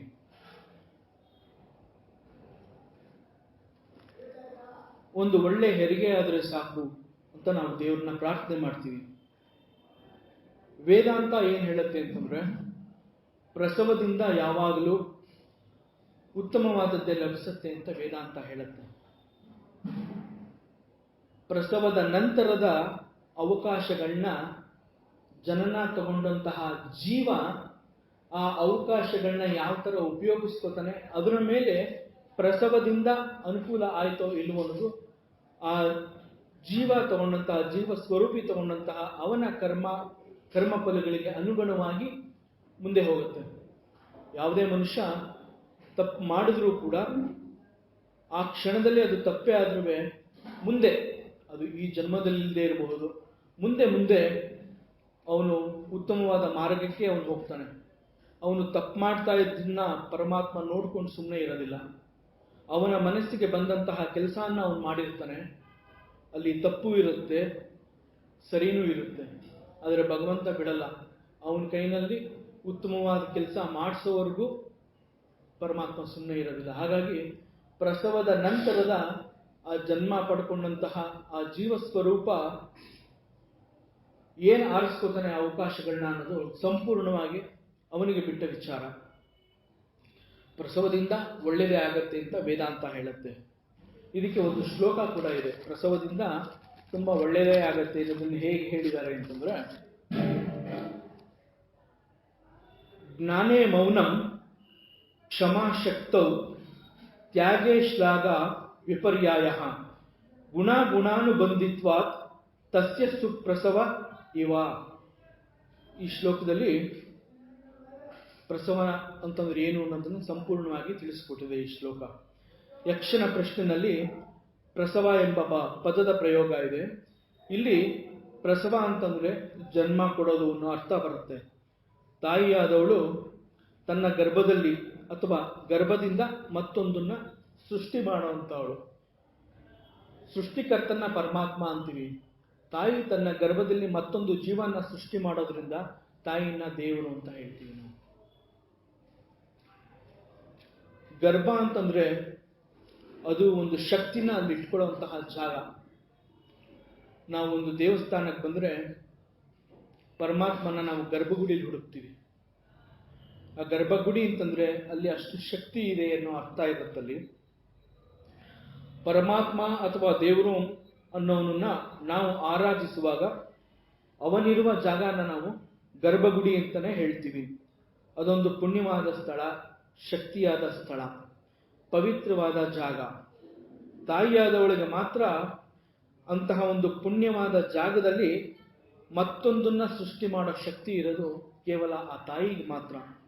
ಹಾಗಾಗಿ ಗರ್ಭದಲ್ಲಿರೋದು ತಾಯಿಯಲ್ಲ, ಆದರೆ ತಾಯಿಯಲ್ಲದೆ ತಾಯಿಯ ಗರ್ಭದಲ್ಲಿ ಬೆಳೆದು ಪ್ರಸವದ ನಂತರ ಒಂದೇ ಆಗಿದ್ದ ಅದು ಮತ್ತೊಂದನ್ನು ಸೃಷ್ಟಿಸಿಕೊಡುವ ತನ್ನದೇ ಶಕ್ತಿಯ ರೂಪಾಂತರ. ಆ ರೂಪಾಂತರಕ್ಕೆ ಪ್ರಸವ ಅಂತ ಹೇಳ್ತಾರೆ. ಈ ಶ್ಲೋಕದಲ್ಲಿ ಜ್ಞಾನೇ ಮೌನಂ ಅಂತ ಹೇಳುತ್ತೆ. ಅಂದ್ರೆ ಜ್ಞಾನ ಅನ್ನೋದು ಒಂದು ದೊಡ್ಡ ವಿಚಾರ, ಒಂದು ವಿಷಯ. ಇಂತಹ ಜ್ಞಾನದ ಪ್ರಸವ ಏನು, ಹಾಗಾದ್ರೆ ಜ್ಞಾನದಿಂದ ಏನು ಹೊರಗಡೆ ಬರುತ್ತೆ ಅಂತಂದ್ರೆ, ಜ್ಞಾನದಿಂದ ಹೊರಗಡೆ ಬರೋದು ಮೌನನೇ ಆಗಿರುತ್ತೆ ಅಂತ ಹೇಳ್ತಾರೆ. ಜ್ಞಾನೇ ಮೌನವ್ ಅಂತ ಹೇಳ್ತಾರೆ. ಯಾಕಂದ್ರೆ ಯಾರಿಗೆ ಹೆಚ್ಚು ವಿಚಾರಗಳು ತಿಳಿದಿರುತ್ತೆ, ಯಾರು ಹೆಚ್ಚು ಅನುಭವಿಗಳಾಗಿರ್ತಾರೆ, ಯಾರಲ್ಲಿ ಹೆಚ್ಚು ಜ್ಞಾನ ಇರುತ್ತೆ, ಅವರು ಹೆಚ್ಚು ಮಾತನಾಡೋದಿಲ್ಲ, ಮೌನಿಯಾಗಿರ್ತಾರೆ, ತುಂಬ ಮೌನವಾಗಿರ್ತಾರೆ. ಭಗವಾನ್ ರಮಣ ಮಹರ್ಷಿಗಳು ಕೂಡ ಹಾಗೆ ಇರ್ತಾರೆ. ಎಲ್ಲವನ್ನೂ ಬಲ್ಲವರು ಮೌನವಾಗೇ ಇರ್ತಾರೆ. ಗಾದೆ ಮಾತು ಕೂಡ ಅದೇ ಹೇಳುತ್ತೆ, ತುಂಬಿದ ಕೊಡ ತುಳುಕೋದಿಲ್ಲ, ಖಾಲಿ ಪಾತ್ರೆ ಅಥವಾ ಅರ್ಧ ತುಂಬಿರೋದು ತುಂಬ ಗಲಾಟೆ ಮಾಡತ್ತೆ ಅಂತ ಹೇಳ್ತಾರೆ. ಈ ತುಂಬ ತಿಳ್ಕೊಂಡಿರೋರು, ಜ್ಞಾನದಿಂದ ತುಂಬಿರೋ ಮನುಷ್ಯ ಹೆಚ್ಚು ಮೌನಿಯಾಗಿರ್ತಾನೆ. ಯಾಕೆ ಅವನು ಮೌನಿಯಾಗಿರ್ತಾನೆ ಅಂತಂದ್ರೆ, ಮೌನಿ ಅಂತಂದ್ರೆ, ಮೌನ ಅನ್ನೋ ಪದ ಮುನಿ ಮತ್ತು ಮನನ. ಯಾರು ಮೌನಿಯಾಗಿರ್ತಾನೆ ಅವನನ್ನ ಮುನಿ ಸ್ವಭಾವ ಅಂತ, ಮುನಿ ಭಾವದಲ್ಲಿದ್ದಾನೆ ಅಂತ ಹೇಳ್ತಾರೆ. ಯಾರನ್ನ ಮುನಿ ಅಂತ ಹೇಳ್ತಾರೆ ಅಂತಂದ್ರೆ, ಯಾರು ಸದಾಕಾಲ ಮನನ ಮಾಡ್ತಾ ಇರ್ತಾರೆ, ಜ್ಞಾನವನ್ನ ಸದಾಕಾಲ ಯಾರು ಮನನ ಮಾಡ್ತಾ ಇರ್ತಾರೆ ಅವ್ರನ್ನ ಮುನಿ ಭಾವದಲ್ಲಿದ್ದಾರೆ ಅಂತ ಹೇಳ್ತಾರೆ. ಯಾರು ಮುನಿ ಭಾವದಲ್ಲಿರ್ತಾರೆ ಅವರು ಮೌನವಾಗಿರ್ತಾರೆ ಅಂತ ಹೇಳ್ತಾರೆ. ಯಾರು ಮೌನವಾಗಿರ್ತಾರೆ ಅವರಲ್ಲಿ ಜ್ಞಾನ ಇದೆ ಅಂತ ಹೇಳ್ತಾರೆ. ಹಾಗಾಗಿ ಈ ಶ್ಲೋಕದಲ್ಲಿ ಜ್ಞಾನೇ ಮೌನಂ ಅಂತಂದ್ರೆ ಜ್ಞಾನದ ಪ್ರಸವ, ಜ್ಞಾನದಿಂದ ಹೊರಬಂದಿರೋದು ಮೌನ ಉತ್ತಮವಾಗಿರುತ್ತೆ. ಪ್ರಸವದ ನಂತರ ವೇದಾಂತ ಹೇಳುತ್ತೆ ಪ್ರತಿಯೊಂದು ಉತ್ತಮವಾಗಿರದೆ ಲಭಿಸುತ್ತೆ ಅಂತ. ಸೊ ಜ್ಞಾನದ ಪ್ರಸವ ಮೌನ ಅಂತ ಹೇಳ್ತಾರೆ. ಕ್ಷಮಾ ಶಕ್ತವು ಅಂತ ಮತ್ತೊಂದು. ಶಕ್ತಿ ಅಂತಂದ್ರೆ ತುಂಬ ಹೆಚ್ಚು ಬಲನ ಹೊಂದಿರುವಂತಹದ್ದು. ಯಾರಲ್ಲಿ ತುಂಬ ಬಲ ಇರುತ್ತೆ, ಯಾರಲ್ಲಿ ಶಕ್ತಿ ಇರುತ್ತೆ ಅಂತಹವರ ಪ್ರಸವ ಕ್ಷಮ ಅಂತ ಹೇಳ್ತಾರೆ. ಯಾಕೆ ಅಂತಂದ್ರೆ, ಕ್ಷಮ ಅಂತಂದ್ರೆ ಸಾಮಾನ್ಯವಾಗಿ ಎಲ್ಲ ತಪ್ಪುಗಳನ್ನ ಸಹಿಸಿಕೊಳ್ಳೋ ಒಂದು ಸಾಮರ್ಥ್ಯ. ಎಲ್ಲರಿಗೂ ಆ ಸಾಮರ್ಥ್ಯ ಇರಲ್ಲ. ಒಂದು ಸಣ್ಣ ತಪ್ಪು ನಮ್ಮ ಕಣ್ಣೆದುರುಗಡೆ ನಡೆದ್ರೆ ಅದಕ್ಕೆ ಒಬ್ಬರನ್ನ ಕಾರಣ ಮಾಡಿ ಅವ್ರನ್ನ ಬೈತೀವಿ, ಅವ್ರನ್ನ ಹತ್ರ ಸೇರಿಸ್ಕೊಳ್ಳೋದಿಲ್ಲ. ಆದರೆ ಕ್ಷಮೆ ಅನ್ನೋದು ಅದೊಂದು ಶಕ್ತಿ. ನಮ್ಮ ಕಣ್ಣೆದುರುಗಡೆನೆ ನಡೆದ ಘಟನೆಯನ್ನ ಅಥವಾ ತಪ್ಪುಗಳನ್ನ ನಾವು ಒಪ್ಕೊಂಡು ಅದರ ಜೊತೆನಲ್ಲಿ ನಾವು ಹಾಗೆ ಬಾಳ್ತೀವಿ. ಆ ಥರ ನಾವು ಬಾಳ್ವೆ ಮಾಡಬೇಕು, ಜೀವನ ಮಾಡಬೇಕು, ತಪ್ಪು ಒಪ್ಪುಗಳನ್ನ ಇಟ್ಕೊಂಡು ತಿದ್ದಿ ಮುಂದೆ ಹೋಗಬೇಕು ಅಂತಂದ್ರೆ ಅದಕ್ಕೊಂದು ದೊಡ್ಡ ಶಕ್ತಿನೇ ಬೇಕಾಗುತ್ತೆ. ಅದೊಂದು ಸಾಮರ್ಥ್ಯ, ಅದಕ್ಕೆ ತುಂಬ ಬಲ ಇರಬೇಕು. ಹಾಗಾಗಿ ಈ ಈ ಸಹನೆ ಅಥವಾ ಕ್ಷಮ ಎಲ್ಲ ತಪ್ಪುಗಳನ್ನ ನಾನು ಒಪ್ಕೋತೀನಿ ಅನ್ನೋದು ಸಾಮಾನ್ಯವಾಗಿ ಎಲ್ಲ ಮನುಷ್ಯನಲ್ಲೂ ಅದು ಕಂಡು ಬರೋದಿಲ್ಲ ಆ ಗುಣ. ಯಾರು ಹೆಚ್ಚು ಶಕ್ತಿವಂತರಾಗಿರ್ತಾರೆ, ಯಾರಲ್ಲಿ ಹೆಚ್ಚು ಸಾಮರ್ಥ್ಯ ಇರುತ್ತೆ ಅವರಿಗೆ ಮಾತ್ರ ಈ ಕ್ಷಮ ಅನ್ನೋ ಗುಣ ಇರುತ್ತೆ. ಹಾಗಾಗಿ ಕ್ಷಮಾ ಶಕ್ತವು, ಶಕ್ತಿಯ ಪ್ರಸವವೇ ಕ್ಷಮ ಅಂತ ಹೇಳ್ತಾರೆ. ತ್ಯಾಗೇ ಶ್ಲಾಘ ವಿಪರ್ಯಾಹ. ತ್ಯಾಗ ಅಂತಂದ್ರೆ ಬಿಟ್ಕೊಡೋ ಅಂಥದ್ದು, ತ್ಯಾಗ ಅಂತಂದ್ರೆ ಸನ್ಯಾಸ ಅಂತ, ತ್ಯಜಿಸೋದು, ಎಲ್ಲ ಬಿಟ್ಬಿಡೋದು ಅಂತ. ಯಾವುದಕ್ಕೂ ಅಂಟ್ಕೊಳ್ಳದೆ ಇರೋವಂಥದ್ದನ್ನ ತ್ಯಾಗ ಅಂತ ಹೇಳ್ತಾರೆ. ಯಾವುದರ ಮೇಲೆ ಮತ್ತು ಯಾರ ಮೇಲೆ ಅಭಿಮಾನ ಅನ್ನೋದು ಇಲ್ಲದೆ ಇದ್ರೆ ಮಾತ್ರ ಈ ತ್ಯಾಗ ಮಾಡೋದಕ್ಕೆ ಸಾಧ್ಯ ಆಗುತ್ತೆ. ನಾವು ಯಾವ್ದಾರ ಒಂದು ವಸ್ತುನ ಯಾರಿಗಾರು ನಾವು ಕೊಡಬೇಕಾದ್ರೆ ಆ ವಸ್ತುಗೆ ನಾವು ಅಂಟುಕೊಂಡ್ರೆ ನಾವು ಅದನ್ನು ದಾನ ಮಾಡಕ್ ಬರೋದಿಲ್ಲ ಅಥವಾ ಮತ್ತೊಬ್ಬರಿಗೆ ಕೊಡಕ್ಕಾಗೋದಿಲ್ಲ. ಅದು ನನಗೆ ಬೇಡ ಅಂತ ಅನ್ನಿಸುವ ಮನೋಧಾರಣೆಯನ್ನ ನಾನು ಹೊಂದಬೇಕು. ಇದು ಅವನ ಹತ್ರ ಹೋಗ್ಲಿ ಅಥವಾ ಇದು ಅವನು ಕೊಡೋಣ, ಇದಕ್ಕೆ ನಾನು ಅಂಟ್ಕೊಂಡಿಲ್ಲ, ಇದು ನನಗೆ ಬೇಡ ಅನ್ನೋ ಧೋರಣೆಯನ್ನ ನಾನು ಬೆಳೆಸ್ಕೊಂಡ್ರೆ ಮಾತ್ರ ನನ್ನಲ್ಲಿ ದಾನ ಸ್ವಭಾವ, ದಾನ ಭಾವ ಬರುತ್ತೆ ಅಥವಾ ಕೊಡೋ ಗುಣ ಹೆಚ್ಚಾಗುತ್ತೆ. ನಾನು ಯಾವ್ದಾದ್ರು ವಸ್ತುಗೆ ಅಂಟ್ಕೊಂಡ್ರೆ ಅದು ನನಗೆ ಬೇಕೋ ಬೇಡವೋ ಆದ್ರೂ ಅದು ನನ್ನ ಹತ್ರನೇ ಇಟ್ಕೋತೀನಿ. ಮತ್ತೊಬ್ಬನಿಗೆ ಅದರ ಅವಶ್ಯಕತೆ ಇದ್ರೂ ಕೂಡ ಅದನ್ನ ನಾನು ಕೊಡೋದಿಲ್ಲ, ಅಥವಾ ಆ ಸಮಯದಲ್ಲಿ ನಾನು ಅದನ್ನು ಉಪಯೋಗಿಸ್ತಾ ಇಲ್ಲ, ನನಗೆ ಅದರಿಂದ ಏನೂ ಉಪಯೋಗ ಇಲ್ಲ. ಆದರೆ ಅದಕ್ಕೆ ನಾನು ಅಂಟ್ಕೊಂಡಿರೋದ್ರಿಂದ ಅದನ್ನು ನಾನು ಬಿಟ್ಕೊಡೋದಿಲ್ಲ. ನಾನು ಅದು ಬಿಟ್ಕೊಡದೇ ಇದ್ದಾಗ ಅದು ನನ್ನಿಂದ ಕೊಡೋಕ್ಕಾಗೋದಿಲ್ಲ. ಸೊ ಈ ತ್ಯಾಗ ಅನ್ನೋದು ಅಥವಾ ನಾವು ಬಿಟ್ಕೊಡುವಂತಹ ಸ್ವಭಾವ ನಾವು ಬೆಳೆಸ್ಕೋಬೇಕು ಅಂತಂದ್ರೆ ಅಭಿಮಾನ ಅನ್ನೋದು ಹೋಗ್ಬೇಕು. ಅಂಟ್ಕೊಂಡಿರುವಂತಹ ಸ್ವಭಾವದಿಂದ ನಾವು ಈಚೆ ಬರಬೇಕು. ಇಂತಹ ತ್ಯಾಗದ ಪ್ರಸವ ಅಭಿಮಾನ ಅಥವಾ ಬಿಟ್ಕೊಡುವಂತಹದ್ದು ಅಂತ ಹೇಳ್ತಾರೆ. ಯಾವಾಗ ಜೀವನದಲ್ಲಿ ಕೆಲವು ಮೌಲ್ಯಗಳನ್ನ ಅಂತಂದ್ರೆ ಜೀವನದ ಬೆಲೆ ಏನು ಅನ್ನೋದನ್ನು ಕಲಿತೀವಿ, ಆಗ ಗುಣಾನುಬಂಧಿತ್ವ ಅಂತಂದ್ರೆ ಹುಡುಕೋದು, ಇದು ಒಳ್ಳೆಯದು ಇದು ಕೆಟ್ಟದು ಅಂತ ಒಂದು ಮನೋ ನಿರ್ಧಾರಕ್ಕೆ ಬರುವಂತಹದ್ದು. ಅಲ್ಲಿ ಗುಣಗಳನ್ನ ಬೇರ್ಪಡಿಸೋದು, ಇದು ಕೆಟ್ಟ ಗುಣ, ಇದು ಒಳ್ಳೆ ಗುಣ ಅಂತ ಗುಣಗಳನ್ನ ಬೇರ್ಪಡಿಸುವಂತಹ, ಆ ಗುಣಗಳನ್ನ ತೂಗಿ ನೋಡುವಂತಹ ಸ್ವಭಾವ ಅಂತ ಹೇಳ್ತಾರೆ. ಗುಣಾನುಬಂಧತ್ವ ಅಂತಂದ್ರೆ ಗುಣಗಳನ್ನ ಬೇರ್ಪಡಿಸಿ ಅಲ್ಲಿ ಇದು ಕೆಟ್ಟದು ಇದು ಒಳ್ಳೆಯದು ಅಂತ ನೋಡುವಂತಹ ಒಂದು ಸ್ವಭಾವ. ಈ ರೀತಿ ತೂಗಿ ನೋಡುವಂತಹ ಸ್ವಭಾವನ್ನ ಗುಣಾನುಬಂಧಿತ್ವ ಅಂತ. ಗುಣಗಳಿಗೆ ಆಕರ್ಷಿಸಿ ಅದರ ಬಂಧನಕ್ಕೆ ಒಳಗಾದಾಗ ಮಾತ್ರ ಆ ರೀತಿ ನಾವು ವರ್ತಿಸ್ತೀವಿ. ಆದರೆ ಜೀವನದಲ್ಲಿ ನಿಜವಾದ ಬದುಕಿನ ಅರ್ಥ, ಬೆಲೆ, ಮೌಲ್ಯ, ಯಾಕೆ ನಾನು ಬದುಕಿದ್ದೀನಿ, ನಾನು ಏನು ಮಾಡಬೇಕು ಅನ್ನೋ ಒಂದು ಉತ್ತಮವಾದ ಉನ್ನತವಾದ ಗುರಿ, ಆ ಒಂದು ಸ್ಪಷ್ಟತೆ ನನ್ನಲ್ಲಿದ್ದರೆ ಈ ಗುಣಾನುಬಂಧಿತ್ವ ಅಂತ ಈ ಗುಣಗಳ ಬಂಧನಕ್ಕೆ ನಾನು ಒಳಗಾಗೋದಿಲ್ಲ. ಇದು ನಮ್ಮ ಬದುಕಿನ ಪ್ರಸವ. ನಮ್ಮ ಬದುಕಿನಲ್ಲಿ ಪ್ರಸವ, ಯಾವ ತರಹ ಪ್ರಸವ ನೀನು ಮಾಡ್ತೀಯಾ, ಯಾವ ಹೆರಿಗೆ ನಿನ್ನಿಂದ ಆಗಬೇಕು ಅಂತಂದ್ರೆ ಇಂಥ ಒಂದು ಹೆರಿಗೆ. ಅದರಿಂದ ಪ್ರಸವ ಅಂತಂದ್ರೆ ಲೌಕಿಕವಾಗಿ ಜನ್ಮ ಕೊಡೋದು ಅಂತ ಅರ್ಥ. ಆದರೆ ಇಂತಹ ಜನ್ಮ ಕೊಡೋದ್ರಲ್ಲಿ ಪುತ್ರನನ್ನು ಪಡೆಯುವುದು ಶ್ರೇಷ್ಠ ಅಂತ ಯುಧಿಷ್ಠಿರ ಹೇಳ್ತಾನೆ. ಹಾಗಾದ್ರೆ ಇಲ್ಲಿ ಪುತ್ರ ಅಂತಂದ್ರೆ ಜ್ಞಾನ, ಶಕ್ತಿ, ತ್ಯಾಗ, ಬದುಕಿನ ಮೌಲ್ಯ ಇವುಗಳಿಗೆ ಹೋಲಿಕೆ ಮಾಡಿ ಪುತ್ರ ಸಂತಾನ ಅನ್ನುವಂತಹ ಉತ್ತರನ ಯುಧಿಷ್ಠಿರ ಕೊಟ್ಟಿದ್ದಾನೆ. ಯಾರಿಗೆ ಇಂತಹ ಮೌಲ್ಯಗಳಿರುತ್ತೆ, ಯಾವ ಒಂದು ಸಂತಾನದಲ್ಲಿ ಗಂಡಿರಬಹುದು ಹೆಣ್ಣಿರಬಹುದು, ಅಂತಹ ಸಂತಾನದಲ್ಲಿ ಈ ಬದುಕಿನ ಮೌಲ್ಯ, ಜ್ಞಾನ, ಶಕ್ತಿ, ತ್ಯಾಗ ಇವುಗಳನ್ನೆಲ್ಲ ಅರ್ಥ ಮಾಡಿಕೊಂಡು ಜೀವನ ಮಾಡ್ತಾ ಇರ್ತಾರೆ. ಅಂತಹವರೆಲ್ಲ ಪುತ್ರ ಸಂತಾನ, ಅಂತಹವರೆಲ್ಲ ಮಕ್ಕಳು ಅನ್ನೋ ಅರ್ಥದಲ್ಲಿ ಯುಧಿಷ್ಠಿರ ಈ ಪ್ರಶ್ನೆಗೆ ಉತ್ತರ ಕೊಟ್ಟಿದ್ದಾನೆ. ಯಕ್ಷನ ಮುಂದಿನ ಪ್ರಶ್ನೆ 7ನೇ ಪ್ರಶ್ನೆ. ನಮ್ಮ ಜ್ಞಾನದಿಂದ ನಾವು ಏನು ಮಾಡ್ತಾ ಇದ್ದೀವಿ, ನಾವು ಹೇಗಿರಬೇಕು, ಜ್ಞಾನನ ಸಂಪಾದನೆ ಮಾಡ್ಕೊಂಡ್ಮೇಲೆ ನಮ್ಮ ನಡತೆ ಹೇಗಿರಬೇಕು, ನಮ್ಮ ಜೀವನ ಹೇಗಿರಬೇಕು, ನಮ್ಮ ಕರ್ತವ್ಯಗಳೇನು, ಆ ರೀತಿಯಲ್ಲಿ ಮುಂದಿನ ಪ್ರಶ್ನೆ ಮಾಡ್ತಾನೆ. ಪ್ರಶ್ನೆ 7. ಯಕ್ಷ ಉವಾಚ.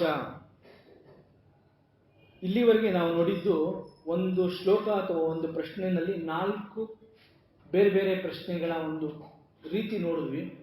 ಇಲ್ಲೂ ಕೂಡ ಅದೇ ಥರ ಇದೆ. ಆದರೆ ಪ್ರಶ್ನೆ ಒಂದೇ, 4 ದಿಕ್ಕಲ್ಲಿ ನಮ್ಮನ್ನು ಸುತ್ತಿಸುವಂತಹ ಪ್ರಶ್ನೆ ಇದು. ಒಂದೇ ಪ್ರಶ್ನೆ 4 ದಿಕ್ಕುಗಳಿಗೆ ನಮ್ಮನ್ನ ಕರ್ಕೊಂಡು ಹೋಗುವಂತಹ ಪ್ರಶ್ನೆ ಇದು. ಇಂದ್ರಿಯಾರ್ಥಾನ್ ಅನುಭವನ್ ಬುದ್ಧಿಮಾನ್ ಲೋಕಪೂಜಿತಃ ಸಮ್ಮತಃ ಸರ್ವಭೂತಾನಾಂ ಉಚ್ಛ್ವಸಂ ಕೋನ ಜೀವತಿ. ಈ ಪ್ರಶ್ನೆ ಮಾಡಿದ್ದಾನೆ. ಯಾವ ಒಬ್ಬ ವ್ಯಕ್ತಿ ತನ್ನ ಇಂದ್ರಿಯಗಳ ಸಹಕಾರದಿಂದ ಅನುಭವಗಳನ್ನ ಪಡ್ಕೋತಾನೆ,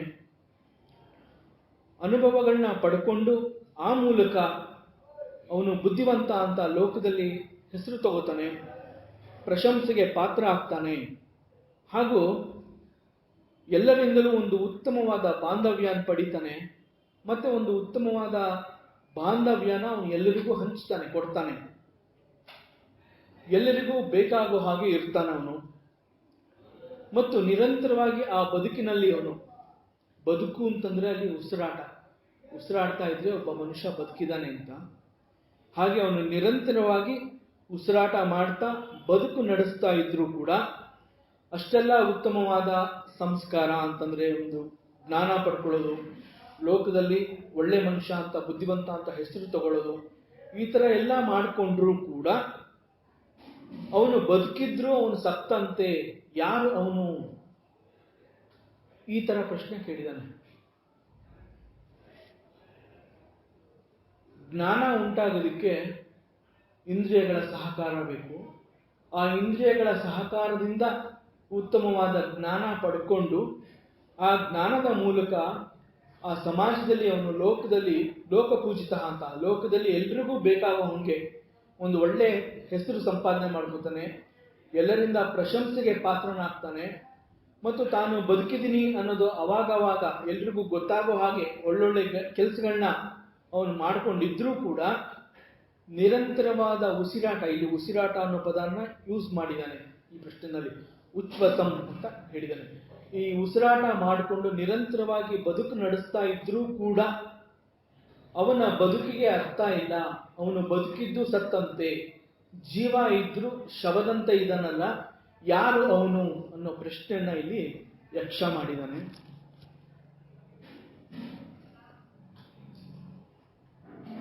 ಈ ಪ್ರಶ್ನೆ ತುಂಬಾ ಯೋಚನೆಗೆ ನಮ್ಮನ್ನ ತಳ್ಳುತ್ತೆ. ಯೋಚನೆ ಮಾಡಬೇಕು. ನಾವು ಲೋಕದಲ್ಲಿ ಒಳ್ಳೆ ಅನುಭವ ಪಡ್ಕೋಬೇಕು, ಒಳ್ಳೆ ಜ್ಞಾನ ಸಂಪಾದನೆ ಮಾಡಬೇಕು, ಎಲ್ಲರಿಂದಲೂ ಪ್ರಶಂಸೆಗೆ ಪಾತ್ರ ಆಗಬೇಕು, ಒಳ್ಳೆತನನ ನಾನು ಬೆಳೆಸ್ಕೋಬೇಕು, ಎಲ್ಲರಿಗೂ ನನ್ನ ಒಂದು ಉತ್ತಮವಾದ ಬಾಂಧವ್ಯ ಕೊಟ್ಟು ಎಲ್ಲರಿಂದಲೂ ನಾನು ಕೂಡ ಅಷ್ಟೇ ಉತ್ತಮವಾದ ಬಾಂಧವ್ಯ ಹೊಂದಬೇಕು, ಇದು ಸಾರ್ಥಕವಾದ ಜೀವನ, ಈ ಥರ ನಾವು ತಿಳ್ಕೊಂಡಿದ್ದೀವಿ. ಹೀಗೆಲ್ಲ ಇದ್ರೂ ಕೂಡ ಕೆಲವೊಂದು ಕರ್ತವ್ಯಗಳನ್ನ ಮಾಡದೆ ಹೋದರೆ ಅವನು ಬದುಕಿದ್ದು ಸತ್ತಂತೆ, ಈ ಅರ್ಥ ಬರುವಂತಹ ಪ್ರಶ್ನೆಯನ್ನ ಯಕ್ಷ ಮಾಡಿದ್ದಾನೆ. ಅಂತಹ ವ್ಯಕ್ತಿ ಯಾರು, ಯಾರು ಆ ಥರ ಆದವನು ಅಂತ ಕೇಳ್ತಾನೆ. ಭಗವಾನ್ ಶಂಕರಾಚಾರ್ಯರು ತಮ್ಮ ಅಮೂಲ್ಯವಾದ ಪ್ರಕರಣ ಗ್ರಂಥ ವಿವೇಕ ಚೂಡಾಮಣಿನಲ್ಲಿ ತಮ್ಮ ಮೊದಲನೇ ಶ್ಲೋಕದಲ್ಲೇ ಜಂತೂನಾಂ ನರಜನ್ಮ ದುರ್ಲಭಂತಹ ಅಂತ ಹೇಳ್ತಾರೆ. ಮನುಷ್ಯನಾಗಿ ಹುಟ್ಟುವಂತಹದ್ದು ತುಂಬಾ ದುರ್ಲಭ, ಅತಿ ವಿರಳ. ಅನೇಕ ರೀತಿಯ ಪುಣ್ಯ ಫಲಗಳ ಪರಿಣಾಮವಾಗಿ ನಾವು ಮನುಷ್ಯ ಜನ್ಮ ಪಡ್ಕೊಂಡಿರ್ತೀವಿ. ಸೃಷ್ಟಿನಲ್ಲಿ ಮನುಷ್ಯನಾಗಿ ಜನ್ಮ ತಗೊಳ್ಳುವಂತಹದ್ದು ಅತಿ ವಿರಳ, ಇದು ಸುಲಭ ಸಾಧ್ಯವಲ್ಲ. ಈ ಭೂಮಿನಲ್ಲಿ ನಾವು ಅನೇಕ ಜೀವ ಸಂಕುಲಗಳನ್ನ ನೋಡಿರ್ತೀವಿ.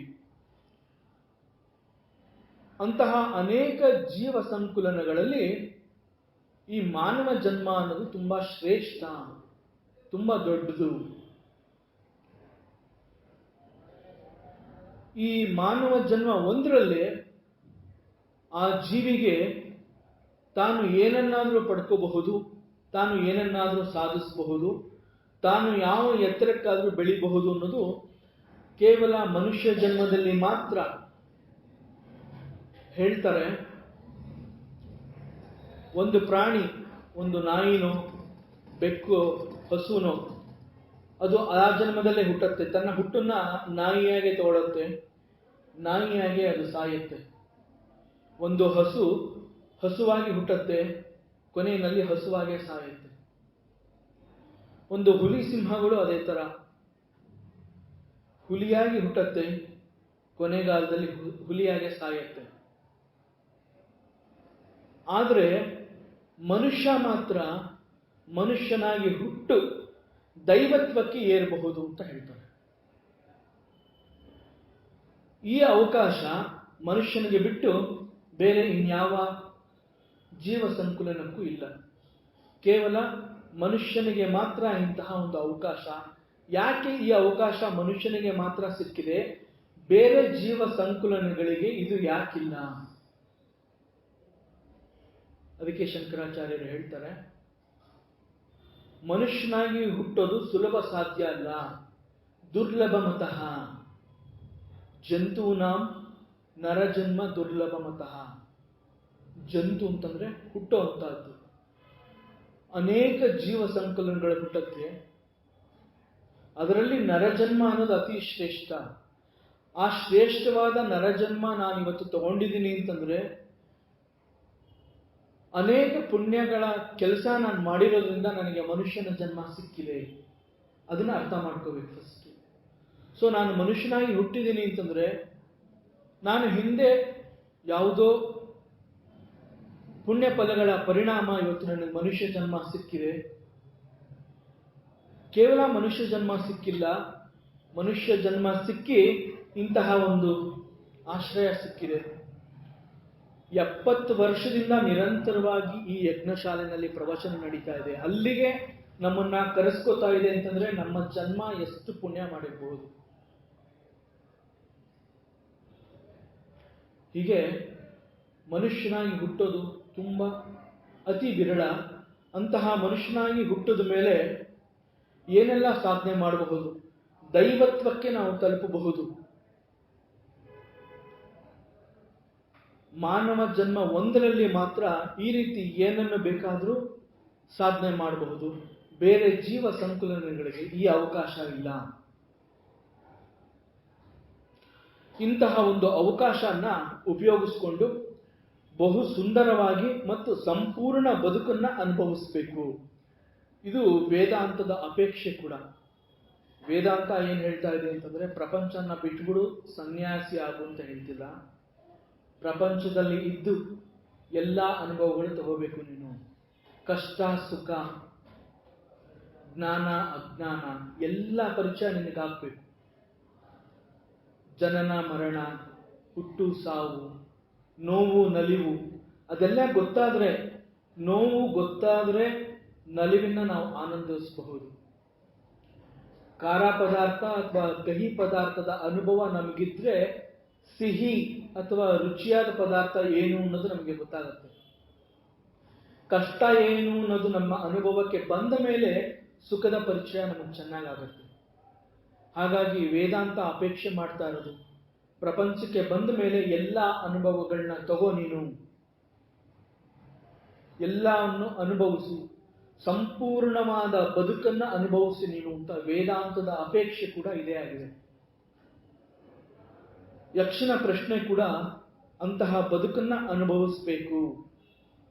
ಅವನ್ ಪ್ರಶ್ನೆ ಕೇಳಿದಾನಲ್ಲ, ಆ ಪ್ರಶ್ನೆನಲ್ಲಿ ವೇದಾಂತ ಏನ್ ಹೇಳಿದೆ, ಯಕ್ಷ ಕೇಳ್ತಾ ಇರೋದು ಅದೇ. ಸಂಪೂರ್ಣವಾದ ಬದುಕನ್ನ, ಪೂರ್ಣವಾದ ಬದುಕು, ನೀನು ಪೂರ್ಣ ವಸ್ತು ಅನ್ನೋದು ನಿನ್ನ ಅನುಭವಕ್ಕೆ ಬರುವಂತಹ ಜೀವನ, ಸಾರ್ಥಕವಾದ ಬದುಕು ನೀನು ಮಾಡ್ಕೋಬೇಕು. ಬರೀ ಜ್ಞಾನ ಸಂಪಾದನೆ ಮಾಡಿದ್ರೆ, ಲೋಕದಲ್ಲಿ ಎಲ್ಲರಿಂದ ಹೊಗಳಿಸ್ಕೊಂಡ್ಬಿಟ್ರೆ, ಪ್ರಶಂಸೆಗೆ ಪಾತ್ರನಾಗೋದ್ರೆ ಅಲ್ಲಿಗೆ ನಿಂತೋಗ್ತೀಯ. ಅದು ಅಪೂರ್ಣ, ನೀನಿನ್ನೂ ಪೂರ್ಣ ಆಗಿಲ್ಲ. ಆ ಅಪೂರ್ಣವಾದ ಬದುಕು ಅಂತಂದ್ರೆ ನೀನು ಸತ್ತಂತೆ. ಅಂತಂದ್ರೆ ಸಾವು ಮರಣ ಇವುಗಳ ಸರಪಳಿನಲ್ಲಿ ನೀನು ಸಿಕ್ಕಾಕೊಂಡಿದ್ಯಾ ಅಂತ ಯಕ್ಷ ಹೇಳ್ತಾ ಇರೋದು. ಉಸಿರಾಟ ಮಾಡ್ತಾ ಇದೆಲ್ಲ ಸಂಪಾದನೆ ಮಾಡ್ಕೊಂಡಿದ್ರೂ ಕೂಡ ನೀನು ಸತ್ತಂತೆ, ಆ ಮನುಷ್ಯ ಸತ್ತಂತೆ, ಅವನ ಬದುಕಿಗೆ ಅರ್ಥ ಇಲ್ಲ ಅಂತಂದ್ರೆ, ಎಲ್ಲ ಜ್ಞಾನ ಎಲ್ಲ ಅನುಭವಗಳ ಪಡ್ಕೊಂಡು ಕೂಡ ಆ ಪೂರ್ಣ ವಸ್ತು, ಆ ಪೂರ್ಣವಾದ ಬದುಕು, ಅಪೂರ್ಣವಾದ ಜೀವನ ಏನು ಅನ್ನೋದು ಗೊತ್ತಾಗದೆ ಹೋದ್ರೆ ಬದುಕಿದ್ದು ಸುಖ ಇಲ್ಲ, ಪ್ರಯೋಜನ ಇಲ್ಲ. ಯಕ್ಷನ ಪ್ರಶ್ನೆ ಕೂಡ ಅಂತಹ ಬದುಕನ್ನ ಅನುಭವಿಸಬೇಕು ಅಂತ ಹೇಳ್ತಾ ಇದ್ದಾನೆ. ನಾವು ಹುಟ್ಟಿದ ಮೇಲೆ ನಮ್ಮ ಬದುಕಿನಲ್ಲಿ ಅನೇಕ ತಿರುವುಗಳು ಬರುತ್ತೆ, ಅನೇಕ ಅನುಭವಗಳು ಬರುತ್ತೆ, ಅನೇಕ ಘಟನೆಗಳು ನಮ್ಮ ಜೀವನದಲ್ಲಿ ಬಂದು ಹೋಗುತ್ತೆ. ಕೇವಲ ನನ್ನಿಂದ ಮಾತ್ರ ಈ ಎಲ್ಲ ಅನುಭವಗಳು, ಈ ಎಲ್ಲ ಸಂಪಾದನೆಗಳು ಕೇವಲ ನನ್ನಿಂದ ಮಾತ್ರ ಆಗಿದೆ, ನಾನು ಮಾತ್ರ ನನಗೆ ಮಾತ್ರ ಈ ಸಾಮರ್ಥ್ಯ ಇತ್ತು, ಆ ರೀತಿ ಅಲ್ಲ. ನಮ್ಮಿಂದ ಮಾತ್ರ ಇದೆಲ್ಲ ನಮಗೆ ಸಿಗಲಿಲ್ಲ. ಅಂದ್ರೆ ಈ ಎಲ್ಲ ಅನುಭವಗಳು, ಈ ಎಲ್ಲ ಜ್ಞಾನಗಳು, ಈ ಎಲ್ಲ ಐಶ್ವರ್ಯಗಳು, ಈ ಎಲ್ಲ ಸುಖದ ಅನುಭವಗಳು ಕೇವಲ ನನ್ನೊಬ್ಬನ ಸಂಪಾದನೆ ಅಲ್ಲ. ನಮಗೆ ಸಿಗೋ ಹಂಗೆ ಪರಮಾತ್ಮ ಅನೇಕ ಸಹಜೀವಿಗಳನ್ನ ನಮ್ಮ ಜೊತೆನಲ್ಲೇ ಹುಟ್ಟಿಸ್ತಾನೆ. ನನ್ನ ಬದುಕು ನನ್ನೊಬ್ಬನಿಂದ ಕಟ್ಕೊಳಕ್ ಆಗೋದಿಲ್ಲ. ನನ್ನ ಬದುಕಿನಲ್ಲಿ ನನಗೆ ಅನೇಕ ಆಶ್ರಯದಾತರ ಕೃಪೆ ಬೇಕಾಗತ್ತೆ.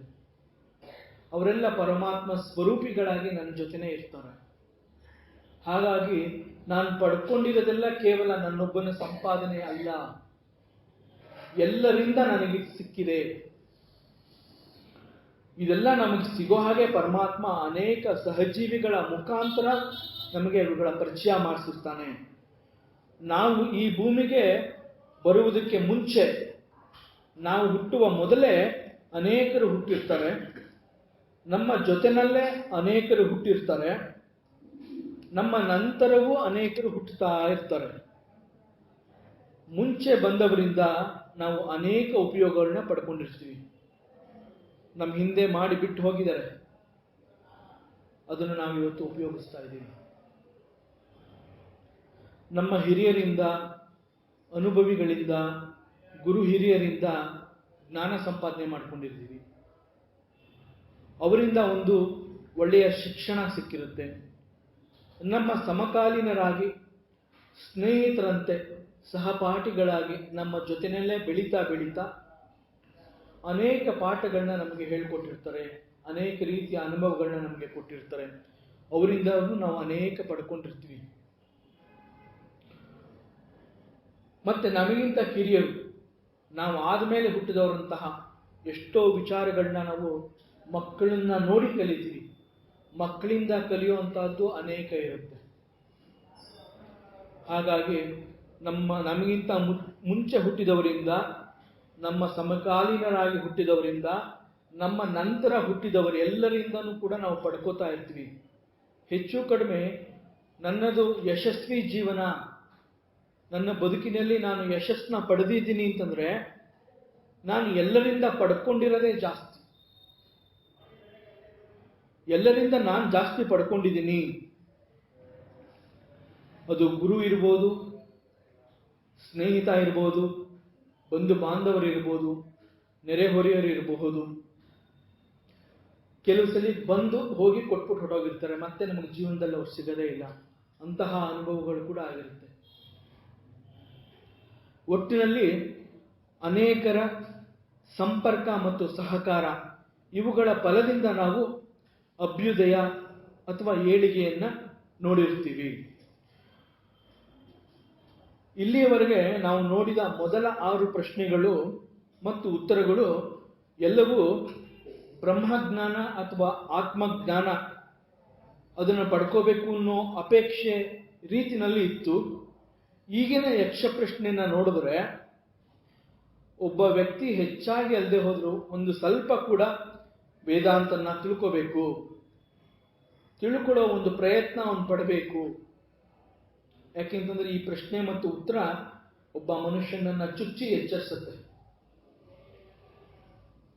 ಹಾಗಾಗಿ ಇಲ್ಲಿ ಮೊದಲ 6 ಪ್ರಶ್ನೆಗಳಲ್ಲಿ ವೇದಾಂತದ ಜ್ಞಾನನ ಪಡ್ಕೊಂಡ್ರೆ ತುಂಬಾ ಚೆನ್ನಾಗಿರುತ್ತೆ ಅನ್ನೋ ರೀತಿಯಲ್ಲಿ ಹೇಳ್ಕೊಂಡು ಬಂದಿದ್ದ. ಈ 7ನೇ ಪ್ರಶ್ನೆಯಲ್ಲಿ ನೀನು ಪಡ್ಕೊಳ್ಳೇಬೇಕು ಅನ್ನೋ ಒಂದು ಅಪೇಕ್ಷೆ ನನ್ನಲ್ಲಿ ಪ್ರಚೋದನೆ ಮಾಡುವಂತಹ ಒಂದು ಪ್ರಶ್ನೆಯನ್ನ ಯಕ್ಷ ಕೇಳಿದಾನೆ. ಇಲ್ಲಿವರೆಗೆ ಕಣ್ ಬಿಟ್ಕೊಂಡಿಲ್ದೆ ಏನೋ ಜೀವನ ಮಾಡ್ತಾ ಇದ್ದೆ, ಇದನ್ನ ಸ್ವಲ್ಪ ಆಳವಾಗಿ ಮನನ ಮಾಡಿದ್ರೆ, ಚಿಂತನೆ ಮಾಡಿದ್ರೆ ಈ ಪ್ರಶ್ನೆ ಮತ್ತು ಉತ್ತರ ನನಗೆ ಪ್ರಚೋದನೆ ಮಾಡುತ್ತೆ. ಅಂದ್ರೆ ವೇದಾಂತನ ಸಂಪೂರ್ಣವಾಗಿ ಅಲ್ಲದೆ ಹೋದ್ರೆ ಅದರ ಪರಿಚಯ, ಅದರ ಸಾಮರ್ಥ್ಯ ಅದು ನಿನಗೆ ಎಲ್ಲಿ ಕರ್ಕೊಂಡೋಗಿ ನಿಲ್ಲಿಸುತ್ತೆ. ಹಾಗಾಗಿ ನನಗೆ ವೇದಾಂತ ಬೇಕು ಅನ್ನೋ ಪ್ರಚೋದನೆ ಬರುವಂತಹ ಪ್ರಶ್ನೆ ಇದು. ಆ ರೀತಿ ಇದೆ. ಒಂದು ಸಮಾಜದಲ್ಲಿ ಮನುಷ್ಯ ಅಂತ ಹುಟ್ಟಿದ ಮೇಲೆ ಅವನು ಮಾಡಲೇಬೇಕಾಗಿರುವಂತಹ ಕೆಲವು ಕರ್ತವ್ಯಗಳಿರುತ್ತೆ, ಅವುಗಳನ್ನ ಅವನು ಮಾಡಲೇಬೇಕು. ನಾವು ಸನಾತನ ಧರ್ಮ ಪರಂಪರೆಯಲ್ಲಿ ಬಂದಿದ್ದೀವಿ ಅಂದಮೇಲೆ ನಾವು ಯಾವ ವರ್ಗ ಅಥವಾ ವರ್ಗಕ್ಕೆ ಸೇರಿದವರಾಗಿದ್ರು ಮತ್ತು ಲಿಂಗ ಭೇದವಿಲ್ಲದೆ, ಗಂಡು ಹೆಣ್ಣು ಅಂತ ಲಿಂಗ ಭೇದವಿಲ್ಲದೆ ಸ್ತ್ರೀಯಾಗಲಿ ಪುರುಷರಾಗಲಿ ಕೆಲವು ನಿರ್ದಿಷ್ಟ ಕೆಲಸಗಳನ್ನ ಮಾಡಲೇಬೇಕು ಅನ್ನೋ ಹಿನ್ನೆಲೆಯಲ್ಲಿ ಯಕ್ಷ ತುಂಬಾ ಗಂಭೀರವಾದ ಪ್ರಶ್ನೆಯನ್ನ ಯುಧಿಷ್ಠಿರನಿಗೆ ಹಾಕಿದ್ದಾನೆ. ಯಾವ ಒಬ್ಬ ವ್ಯಕ್ತಿ ತನ್ನ ಇಂದ್ರಿಯಗಳ ಸಹಕಾರದಿಂದ ಜೀವನದಲ್ಲಿ ಅನುಭವಗಳನ್ನ ಪಡೆದು ಬುದ್ಧಿವಂತ ಅಂತ ಅನ್ನಿಸ್ಕೊಂಡಿರ್ತಾನೆ, ಲೋಕದಲ್ಲಿ ಪೂಜಿತನಾಗಿರ್ತಾನೆ, ಲೋಕದಲ್ಲಿ ಪ್ರಶಂಸೆಗೆ ಒಳಗಾಗಿರ್ತಾನೆ, ಹೆಸರು ಮಾಡಿರ್ತಾನೆ, ಹಾಗೂ ಎಲ್ಲರಿಂದ ಒಂದು ಉತ್ತಮವಾದ ಬಾಂಧವ್ಯನ ಪಡ್ಕೊಂಡಿರ್ತಾನೆ, ಮತ್ತೆ ಎಲ್ಲರಂತೆ ಅವನು ತನ್ನ ಬದುಕನ್ನ ತೋರಿಸ್ಕೊಡ್ತಾ ಇದ್ದಾನೆ. ಉಸಿರಾಟ ಮಾಡೋ ಮುಖಾಂತರ ತನ್ನ ಬದುಕನ್ನ ತೋರಿಸ್ಕೊಡ್ತಾ ಇದ್ದಾನೆ.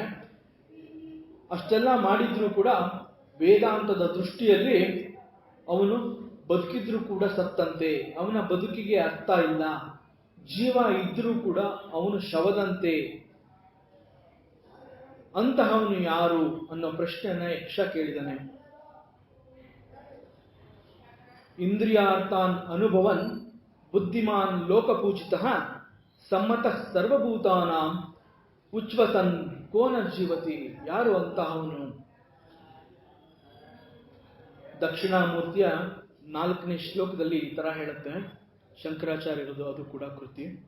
ಅವ್ರು ಹೇಳ್ತಾರೆ, ನಾನಾ ಚಿತ್ರ ಘಟೋದರ ಸ್ಥಿತ ಮಹಾದೀಪ ಪ್ರಭಾಭಾಸ್ವರನ್ ಜ್ಞಾನಂ ಯಸ್ಯತು ಚಕ್ಷುರಾಧಿಕರಣ ದ್ವಾರ ಬಹಿಸ್ಪಂದತೆ ಜಾನಾಮಿತಿ ತಮೇವ ಭಾಂತಂ ಅನುಭಾತ್ಯೇ ತತ್ ಸಮಸ್ತಂ ಜಗತ್ ತಸ್ಮೈ ಶ್ರೀ ಗುರುಮೂರ್ತಯೇ ನಮಃ ಇದಂ ಶ್ರೀ ದಕ್ಷಿಣಾಮೂರ್ತಯೇ. ದಕ್ಷಿಣಾಮೂರ್ತಿಯ ಸ್ತೋತ್ರದ 4ನೇ ಶ್ಲೋಕ ಇದು. ಇದರಲ್ಲಿ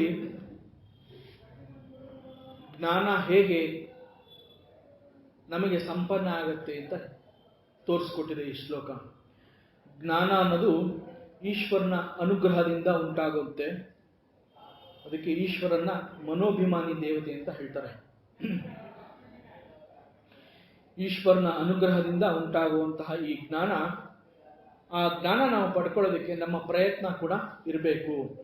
ಇಂಥದ್ದು ನನಗೆ ಬೇಕು ಅನ್ನೋ ಸ್ವಲ್ಪ ಮಟ್ಟಿನ ಒಂದು ಪರಿಜ್ಞಾನ, ತಿಳುವಳಿಕೆ, ಅರಿವು ಇದ್ದರೆ ಮಾತ್ರ ಕೆಲವೊಂದುಗಳು ನಮಗೆ ಸಿಗತ್ತೆ. ಪರಮಾತ್ಮನ ಅನುಗ್ರಹದ ಜೊತೆಗೆ ನಮ್ಮ ವಿನಯಪೂರ್ವಕ, ಭಕ್ತಿಪೂರ್ವಕ ಪ್ರಾರ್ಥನೆಯ ರೀತಿಯಲ್ಲಿ ನಮ್ಮ ಪ್ರಯತ್ನಗಳಿರಬೇಕು. ನಾವು ಮಾಡೋ ಪ್ರಯತ್ನದಲ್ಲಿ ನಂಬಿಕೆ ಇರಬೇಕು, ವಿನಯ ಇರಬೇಕು, ಭಕ್ತಿ ಇರಬೇಕು. ಇಲ್ಲಿ ನಮ್ಮ ಪ್ರಯತ್ನಗಳಿಗೆ ನಾವು ಸಿದ್ಧರಾದ ಮೇಲೆ ನಮ್ಮ ಜೊತೆಗೂಡೋದು ನಮ್ಮದೇ ಆದ ಇಂದ್ರಿಯಗಳು. ನಾನು ಒಂದು ಬಯಕೆಯನ್ನು ವ್ಯಕ್ತಪಡಿಸಿದಾಗ, ಇಂತಹದ್ದು ನನಗೆ ಬೇಕು ಅನ್ನೋ ಒಂದು ತಿಳುವಳಿಕೆ ನನ್ನ ಮಟ್ಟದಲ್ಲಿ ನನ್ನಲ್ಲಿ ಉದಯವಾದಾಗ ಅದು ಪಡ್ಕೊಳ್ಳೋದಕ್ಕೆ ಇಂದ್ರಿಯಗಳು ನನಗೆ ಸಹಕಾರವಾಗಿ ಬರುತ್ತೆ. ನನಗೆ ಇಂತಹದ್ದು ಬೇಕು ಅನ್ನೋದು ನನಗೆ ಗೊತ್ತಾಗಬೇಕು. ನನಗೆ ಗೊತ್ತಾದ ಮರುಕ್ಷಣದಲ್ಲಿ ಆ ಬಯಕೆಗಳನ್ನ, ಅಂತಹದ್ದನ್ನು ಪಡಿಬೇಕು ಅನ್ನೋ ಆ ಆಸೆಗೆ ಈ ಇಂದ್ರಿಯಗಳು ಸಹಕಾರ ಕೊಡುತ್ತೆ. ಹಾಗಾಗಿ ಅವುಗಳ ಸಹಕಾರ ಇಲ್ಲದೆ ಹೋದರೆ ನಮಗೆ ಜ್ಞಾನದ ಅರಿವು ತಿಳಿಯದೇ ಇಲ್ಲ. ಆದ್ದರಿಂದ ನಾವು ನಮ್ಮ ಇಂದ್ರಿಯಗಳನ್ನ ಇಂದ್ರಿಯ ದೇವತೆಗಳು ಅಂತ ಹೇಳ್ತೀವಿ. ಈಶ್ವರಾನುಗ್ರಹ ಅನ್ನುವಂಥದ್ದು ಕರ್ಮ ಮತ್ತು ಭಕ್ತಿಯ ಪರಿಪಾಕದಿಂದ ಹೊರಗಡೆ ಬರುವಂತಹದ್ದು. ನನ್ನ ಜೀವ ಸ್ವರೂಪಕ್ಕೆ ಜಗತ್ತಿನಲ್ಲಿರುವಂತಹ ಒಂದು ಜ್ಞಾನ ಬರಬೇಕಾದ್ರೆ ನನಗೆ ಅಥವಾ ನಮಗೆ ಇಂದ್ರಿಯಗಳು ಎಷ್ಟರ ಮಟ್ಟಿಗೆ ಸಹಾಯ ಮಾಡುತ್ತೆ. ಅದಕ್ಕೆ ಈ ದಕ್ಷಿಣಾಮೂರ್ತಿ ಶ್ಲೋಕದಲ್ಲಿ ಹೇಳ್ತಾರೆ, ಒಂದು ಮಣ್ಣಿನ ಗಡಿಗೆ ಅಥವಾ ಮಡಿಕೆ,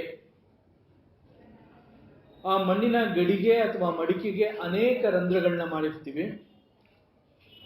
ಆ ಅನೇಕ ರಂಧ್ರಗಳಿಂದ ಕೂಡಿರುವಂತಹ ಆ ಮಡಿಕೆ ಅಥವಾ ಮಣ್ಣಿನ ಗಡಿಗೆಯನ್ನ ಒಂದು ದೀಪದ ಮೇಲೆ ಮೊಗಚು ಹಾಕಿದ್ರೆ ಆ ಎಲ್ಲ ರಂಧ್ರಗಳ ಮೂಲಕ ಬೆಳಕು ಹೊರಗಡೆ ಬರುತ್ತೆ. ಅದೇ ರೀತಿಯಲ್ಲಿ ನಮ್ಮ ಒಳಗೆ ಇರೋ ಒಂದು ಅಂತಃಕರಣ ಅನ್ನೋ ಜ್ಯೋತಿ ಸದಾಕಾಲ ಬೆಳಗ್ತಾ ಇರುತ್ತೆ ನಮ್ಮಲ್ಲಿ. ಚೈತನ್ಯ ಅನ್ನೋದು ಸದಾಕಾಲ ನಮ್ಮಲ್ಲಿ ಸ್ಫುಟಿಸ್ತಾ ಇರುತ್ತೆ. ಅಂತಹ ಮಹಾ ಚೈತನ್ಯದ ಬೆಳಕು ನಾನಾ ಚಿತ್ರ ಘಟೋಧರ ಅಂತ ನಮ್ಮ ಎಲ್ಲ ಇಂದ್ರಿಯಗಳ ಮೂಲಕ ನಾವು ಮಣ್ಣಿನ ರಂಧ್ರಗಳಿರುವ ಮಣ್ಣಿನ ಗಡಿಕೆಯನ್ನ ಹೇಗೆ ಒಂದು ದೀಪದ ಮೇಲೆ ಮೊಗಚಾಕಿದ್ರೆ ಆ ಎಲ್ಲ ರಂಧ್ರಗಳಿಂದ ಬೆಳಕು ಹೇಗೆ ಈಚೆ ಬರುತ್ತೆ, ಹಾಗೆ ನಮ್ಮ ಒಳಗೆ ಇರೋ ಆ ಪರಮಾತ್ಮನ ಅನುಗ್ರಹ ಅಥವಾ ಆ ಒಂದು ದಿವ್ಯ ಚೇತನ ಅಥವಾ ಆತ್ಮಜ್ಯೋತಿ ಅನ್ನೋ ಆ ಬೆಳಕು ಒಳಗಡೆ ಇದೆ. ನನಗೆ ಇಂತಹದ್ದು ಬೇಕು ಅನ್ನೋ ಜ್ಞಾನ ನನ್ನಲ್ಲಿ ಉಂಟಾದಾಗ ಆ ಇಂದ್ರಿಯಗಳು, ನಾನಾ ಛಿದ್ರ ಘಟೋದರ ಘಟೋತ್ಕರ ಅಂತ ಹೇಳ್ತಾರೆ. ಎಲ್ಲ ಆ ರಂಧ್ರಗಳಿಂದ ಬೆಳಕು ಹೇಗೆ ಈಚೆ ಬರುತ್ತೆ, ಹಾಗೆ ನಾನಾ ಇಂದ್ರಿಯಗಳ ಮುಖಾಂತರ ಆತ್ಮಜ್ಯೋತಿಯ ಬೆಳಕು ಜ್ಞಾನವಾಗಿ ಅದನ್ನ ಇಂದ್ರಿಯಗಳ ಮುಖಾಂತರ ಹೊರಗಡೆ ಬಿಡುತ್ತೆ. ಇಲ್ಲಿ ಚೈತನ್ಯ ಸ್ವರೂಪಿಯ ಬೆಳಕು ಅಂತಂದ್ರೆ ನಮ್ಮ ಮನಸ್ಸು, ಬುದ್ಧಿ, ಚಿತ್ತ ಮತ್ತು ಅಹಂಕಾರ ಅನ್ನೋ ಒಂದು ಉನ್ನತ ಪ್ರಜ್ಞೆ. ಇದು ನಮ್ಮ ಚಕ್ಷುರಾಧಿಕರಣ. ಚಕ್ಷು ಅಂತಂದ್ರೆ ಕಣ್ಣು, ಆದಿ ಅಂತಂದ್ರೆ ಅಲ್ಲಿಂದ ಹಿಡಿದು, ಕಣ್ಣಿನಿಂದ ಹಿಡಿದು ಉಳಿದ ಎಲ್ಲ ಇಂದ್ರಿಯಗಳು ಅಂತಂದ್ರೆ ಕಣ್ಣು, ಕಿವಿ, ಮೂಗು, ನಾಲಿಗೆ, ಚರ್ಮ, ಸ್ಪರ್ಶ ಎಂಬ ಎಲ್ಲ ಇಂದ್ರಿಯಗಳ ಮೂಲಕ ಹೊರ ಜಗತ್ತಿನೊಂದಿಗೆ ಸಂಪರ್ಕ ಸಾಧಿಸಿಕೊಂಡು ನಮಗೆ ತಿಳುವಳಿಕೆ ಕೊಡುತ್ತೆ.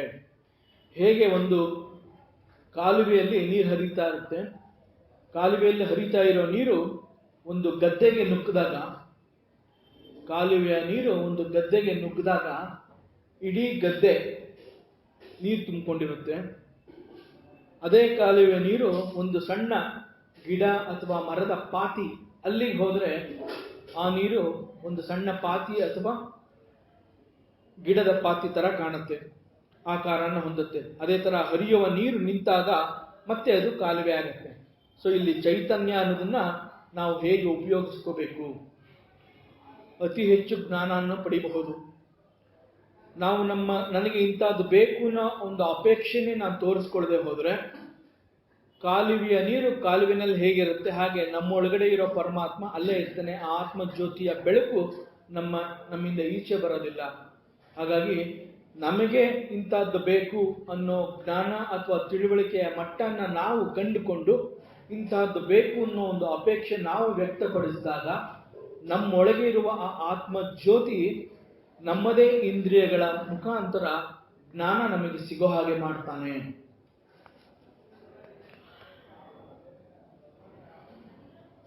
ನಮ್ಮ ಒಳಗಡೆ ಇರುವಂತಹ ಇಂದ್ರಿಯಗಳು ಈ ಜ್ಞಾನ ನಮಗೆ ಸಿಗೋ ಹಾಗೆ ಮಾಡುತ್ತೆ.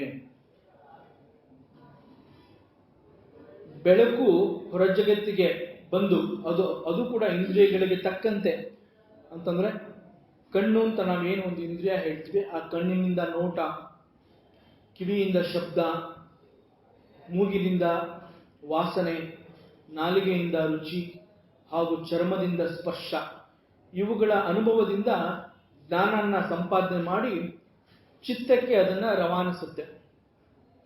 ಯಥಾ ಪ್ರಕಾರ ನಮ್ಮ ಜ್ಞಾನ ನಮ್ಮ ಚಿತ್ತನ್ನ ಪ್ರವೇಶಿಸಿದ ಮೇಲೆ ಅದು ಹಿಂತಿರುಗಿ ಅಂತಃಕರಣದಲ್ಲೇ ಬೆಳಗ್ತಾ ಇರುತ್ತೆ. ಇಲ್ಲಿ ಕಾಲುವೆಯ ನೀರು ಅಂತ ಏನು ಹೇಳಿದ್ದಾರೆ ಈ ಶ್ಲೋಕದಲ್ಲಿ, ಆ ಕಾಲುವೆ ನೀರು ಹೇಗೆ ಎಲ್ಲಿ ಬೇಕೋ ಅಲ್ಲಿ ಹರಿಯುತ್ತೆ, ಎಲ್ಲೂ ಹರಿದೇ ಇದ್ದಾಗ ಅದು ಕಾಲುವೆಲೆ ಉಳ್ಕೊಳ್ಳುತ್ತೆ ಅಂತ ಏನು ಹೇಳಿದ್ದಾರೆ, ಹಾಗೆ ನಮ್ಮ ಆತ್ಮ ಜ್ಯೋತಿಯ ಆ ಬೆಳಕು ನಮಗೆ ಜ್ಞಾನ ಕೊಡೋದಕ್ಕೆ ಸದಾ ನಿರಂತರವಾಗಿ ಬೆಳಗ್ತಾ ಇರುತ್ತೆ.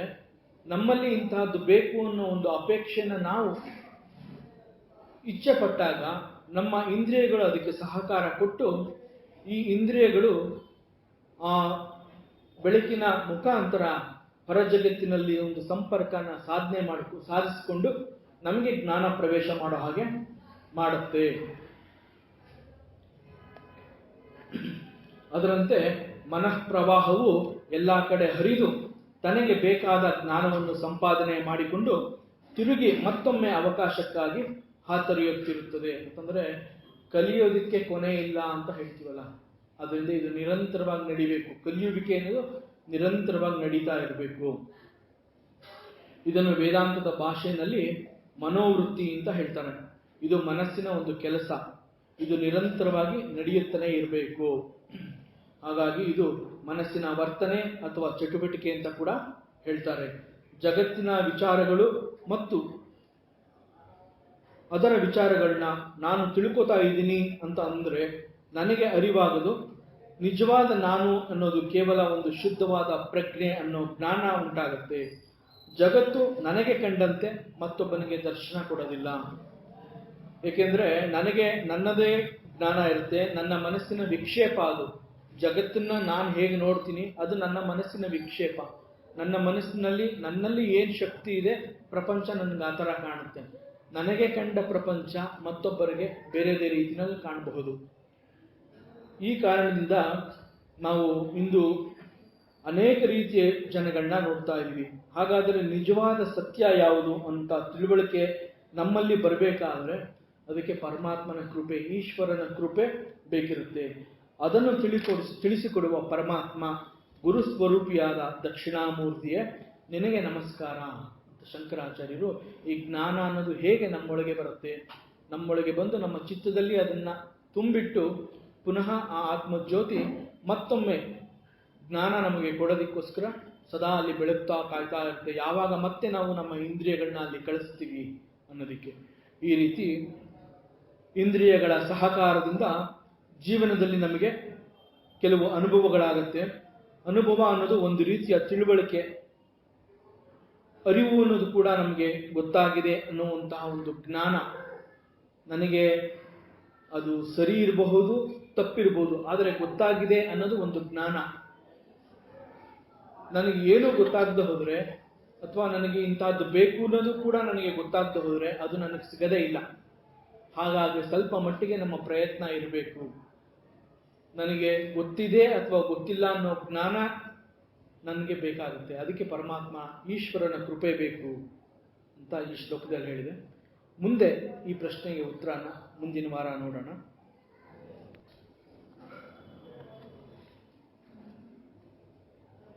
ಮಾಧವ ಮಧುಸೂದನ ಗಿರಿಧಾರಿ ಗಿರಿಧಾರಿ,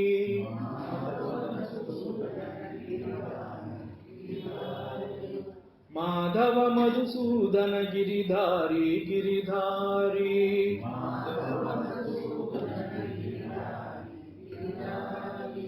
ನಂದನ ಯದು ನಂದನ ಗೋವರ್ಧನ ಗಿರಿಧಾರಿ,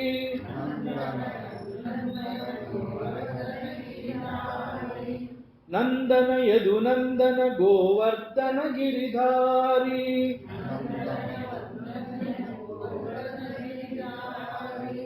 ಮಾಧವ ಮಧುಸೂದನ ಗಿರಿಧಾರಿ ಗಿರಿಧಾರಿ.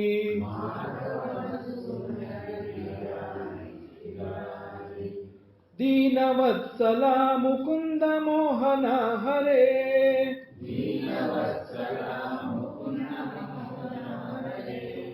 ದೀನವತ್ಸಲ ಮುಕುಂದ ಮೋಹನ ಹರೇ,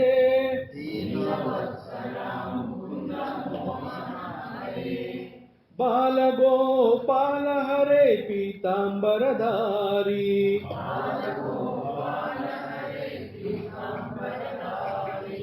ಬಾಲಗೋಪಾಲ ಹರೇ ಪೀತಾಂಬರಧಾರಿ,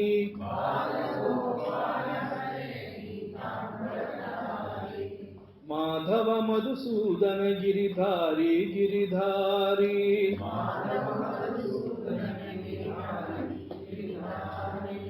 ಮಾಧವ ಮಧುಸೂದನ ಗಿರಿಧಾರಿ ಗಿರಿಧಾರಿ.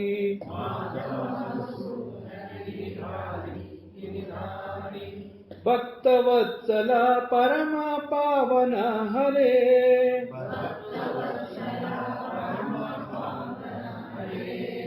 ಭಕ್ತವತ್ಸಲ ಪರಮ ಪಾವನ ಹರೇ,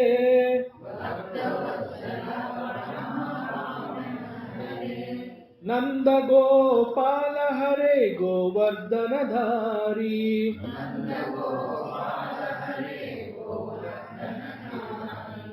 ನಂದ ಗೋಪಾಲ ಹರೇ ಗೋವರ್ಧನಧಾರಿ,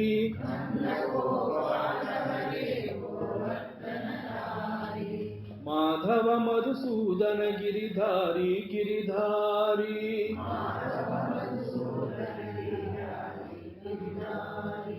ಮಾಧವ ಮಧುಸೂದನ ಗಿರಿಧಾರಿ ಗಿರಿಧಾರಿ.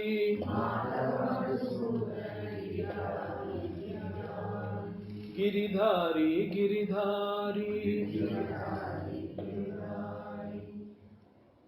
ಓಂ ಪೂರ್ಣಮದಃ ಪೂರ್ಣಮಿದಂ ಪೂರ್ಣಾತ್ ಪೂರ್ಣಮುದಚ್ಯತೆ ಪೂರ್ಣಸ್ಯ ಪೂರ್ಣಮಾದಾಯ ಪೂರ್ಣಮೇವಾವಶಿಷ್ಯತೆ. ಓಂ ಶಾಂತಿ ಶಾಂತಿ ಶಾಂತಿ. ಶ್ರೀ ಸದ್ಗುರು ಚಿಕ್ಕಲಿಂಗಣ್ಣ ಸ್ವಾಮಿಗಳವರ ಪಾದಾರ ಬಿಂದುಗಳಿಗೆ ಈ ಪ್ರವಚನವನ್ನು ಅರ್ಪಿಸ್ತಾ ಇದ್ದೀವಿ. ಶ್ರೀ ಕೃಷ್ಣಾರ್ಪಣ.